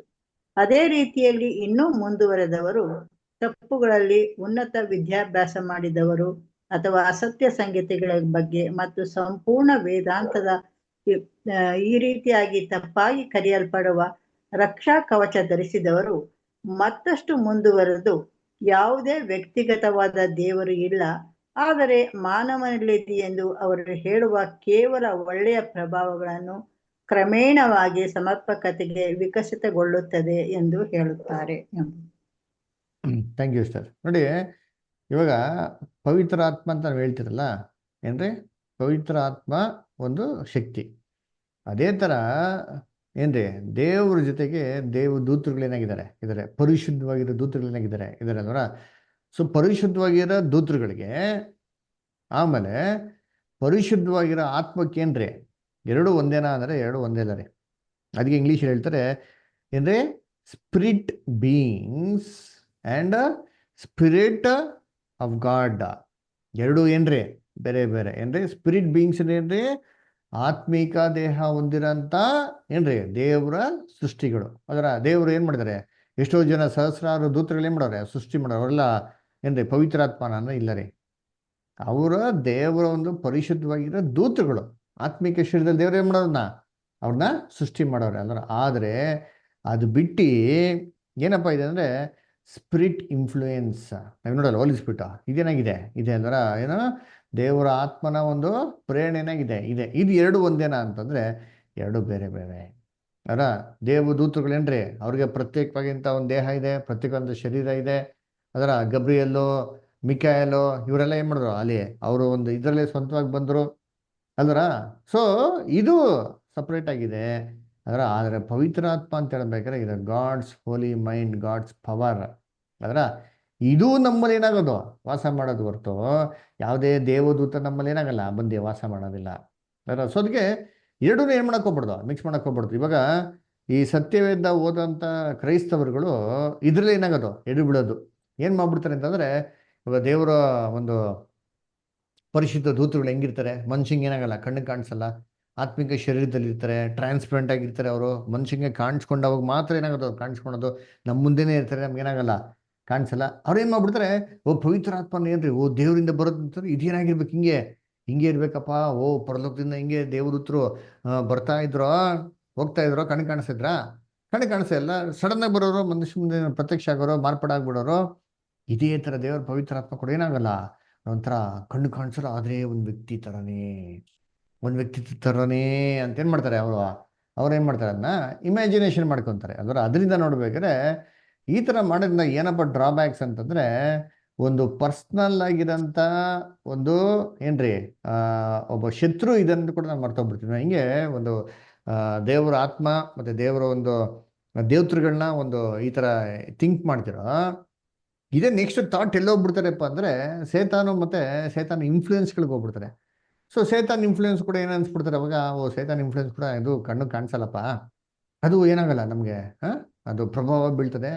ಸೊ ಸೇತಾನ್ ಇದ್ದಾನ ಅಂತಂದ್ರೆ ನೆಕ್ಸ್ಟ್ ಒಂದು ಕ್ವಶನ್ ಬಂದಾಗ ಸೇತಾನ್ ಕೂಡ ಏನಾಗಿಲ್ಲ ಇಲ್ಲ ಅದರ ಅಫ್ಕೋರ್ಸ್ ಅವ್ನು ಕಣ್ಣು ಕಾಣಿಸಲ್ಲ ಅಂತ ಮಾತ್ರಕ್ಕೆ ಕಣ್ಣು ಕಾಣಿಸೋ ರೀತಿಯಲ್ಲಿ ನಮ್ಮ ಪ್ರಭಾವ ಮಾಡ್ತಾ ಅಂತಂದ್ರೆ ಅವ್ನು ಇಲ್ವೇ ಇಲ್ಲ ಅಂತ ಹೇಳಕ್ಕಾಯ್ತದಾ? ಇಲ್ಲ, ಇದನ್ರಿ ಅವನೊಬ್ಬ ಪ್ರತ್ಯೇಕವಾಗಿರೋಂಥ ವ್ಯಕ್ತಿ ಥರ ಏನಾಗೋನು ಇದ್ದಾನೆ, ನಮ್ಮ ಕಣ್ಣಿಗೆ ಏನಾಗಲ್ಲ, ಕಾಣಿಸಲ್ಲ ಅಲ್ವರ. ಸೊ ಏನಾಗ್ಬಿಡ್ತಾರೆ ನೆಕ್ಸ್ಟ್ ಸ್ಟೆಪ್ ಬಂದ್ಬಿಟ್ಟು ಏನ್ರಿ ಇವೆಲ್ಲ ಬಂದ್ಬಿಟ್ಟು ಮನುಷ್ಯನ ಆಲೋಚನೆಗಳು, ನಾವು ಹೆಂಗೆ ಫೀಲ್ ಮಾಡ್ಕೊತಾರೆ, ನಾವು ಹೆಂಗೆ ಥಿಂಕ್ ಮಾಡ್ತಾರೆ ಅದ್ರ ಮೇಲೆ ಆಗ್ಬಿಡ್ತಾರೆ ನಮ್ಮ ಭಾವನೆಗಳು ಇದು ಅಂತಂದ್ಬಿಟ್ಟು ಏನ್ರಿ ಎಷ್ಟೋ ಜನ ಅಂತಾರೆ ಒಂದು ದೇವ್ರೂ ಇಲ್ಲ ಏನ್ರಿ ಸೇತಾನು ಕೂಡ ಇಲ್ಲ ಅಂತ ಏನ್ ಮಾಡ್ತಾರೆ ಕನ್ಕ್ಲೂಷನ್ ಮಾಡ್ತಾರೆ. ಸೊ ಅದಕ್ಕೆ ನೋಡ್ಬೇಕಾದ್ರೆ ಎರಡು ಮ್ಯಾಟರ್ ಮಿಕ್ಸ್ ಮಾಡ್ಕೊಬಾರ್ದು. ಏನ್ ಮ್ಯಾಟರ್ಗಳು ಏನ್ರಿ ಸ್ಪಿರಿಟ್ ಬೀಯಿಂಗ್ಸು ಮತ್ತೆ ಏನ್ರಿ ಸ್ಪಿರಿಟ್ ಇನ್ಫ್ಲೂಯೆನ್ಸ್, ಪವಿತ್ರ ಆತ್ಮನ ಪ್ರೇರಣೆ ಎರಡನ್ನೂ ಏನ್ ಮಾಡ್ಬೋದು ಮಾಡ್ಕೋಬಹುದು ಅಲ್ವರ. ಎರಡನ್ನೂ ಮಿಕ್ಸ್ ಮಾಡ್ಕೊಂಡು ಅವಾಗ ಎರಡು ಒಂದೇನಾ ಅಂತ ಅನ್ಸ್ಬಿಡ್ತಾರೆ. ಎರಡು ಒಂದಲ್ಲರೆ, ಎರಡು ಟೂ ಡಿಫ್ರೆಂಟ್ ಥಿಂಗ್ಸ್. ದೇವರು ನಮ್ಮಲ್ಲಿ ಯಾವ ದೇವತರು ಏನು ಮಾಡಕ್ ಹೋಗಿಲ್ಲ, ಕಳ್ಸಕ್ ಹೋಗಿಲ್ಲ ನಮ್ಮ ಹೊರಗಡೆ ಬಂದು ಕ್ರಿಯೆ ಮಾಡೋದಕ್ಕೆ. ಆತನ ಶಕ್ತಿ ದೇವದೂತರಿಗಿಂತ ಎಲ್ಲದಕ್ಕಿಂತ ಅದ್ಭುತವಾಗಿ ಪವರ್ಫುಲ್ ಆಗಿರುತ್ತೆ ಶಕ್ತಿ ದೇವರು ನಮ್ಗೆ ಕೊಟ್ಟಾರೆ. ಓಕೆ, ನೆಕ್ಸ್ಟ್ ಪ್ಯಾರಾಗ್ರಾಫ್ ಯಾರು ಓದ್ತೀರಾ? ಓದ್ದಿರಂತ ಸಹೋದರ ಸಹೋದರಿಗಳು ಯಾರು ಇದ್ದೀರಾ? ಬ್ರದರ್ ಸಿಸ್ಟರ್ಸ್ ಯಾರು ಓದ್ತೀರಾ? Sudha sister, Srikanth brother, Shobha sister.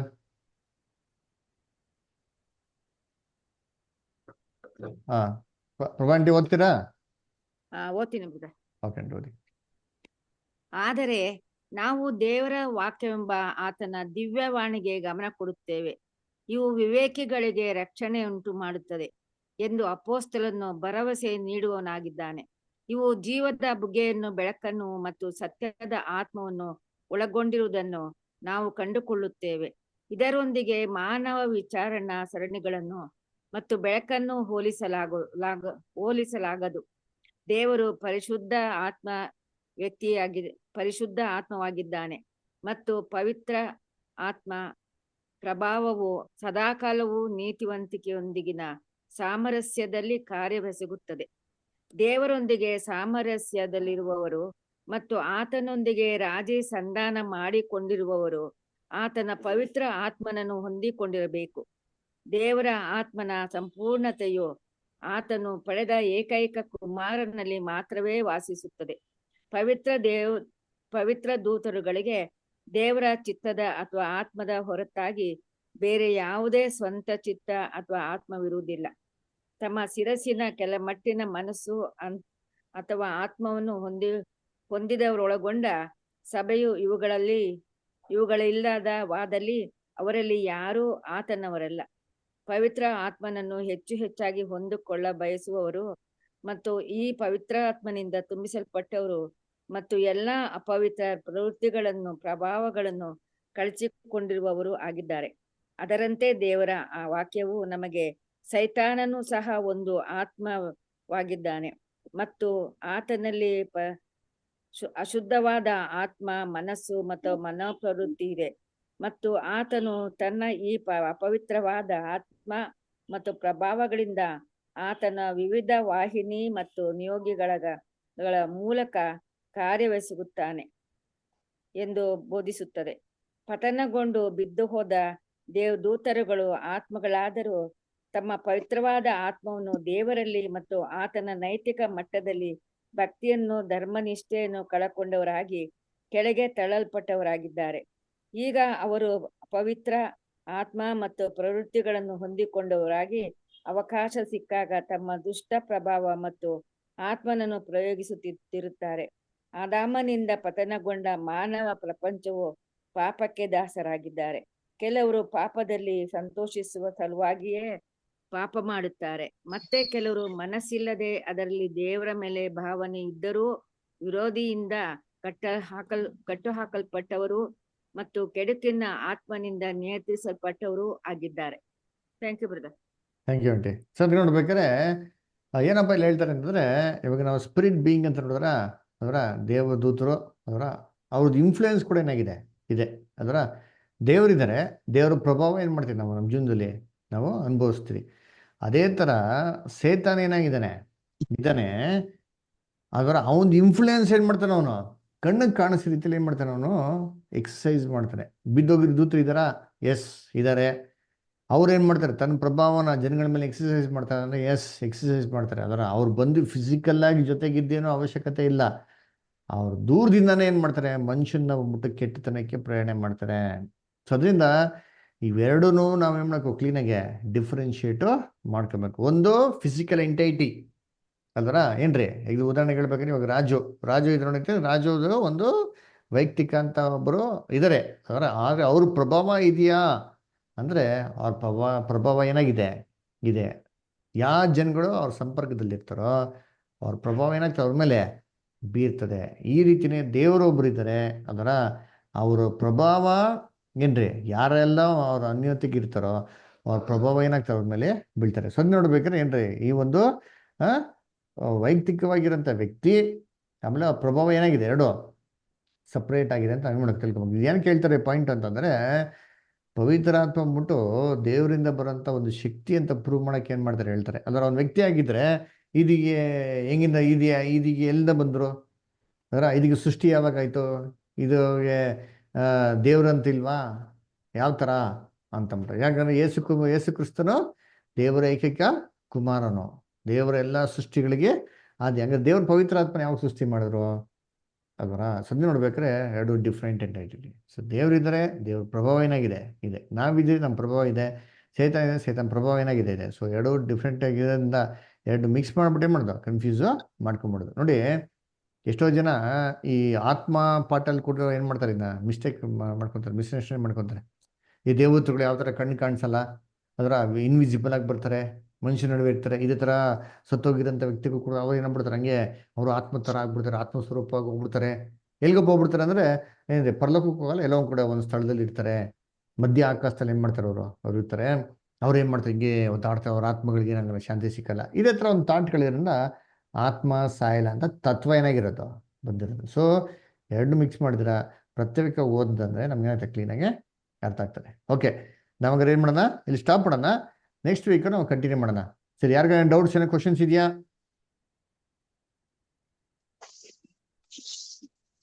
Okay, so ಯಾರಿಗೂ ಡೌಟ್ಸ್ ಇಲ್ಲ, ಏನೋ ಕ್ವಶನ್ಸ್ ಇಲ್ಲ. ಓಕೆ, ಹಂಗಂದ್ರೆ ನಾವು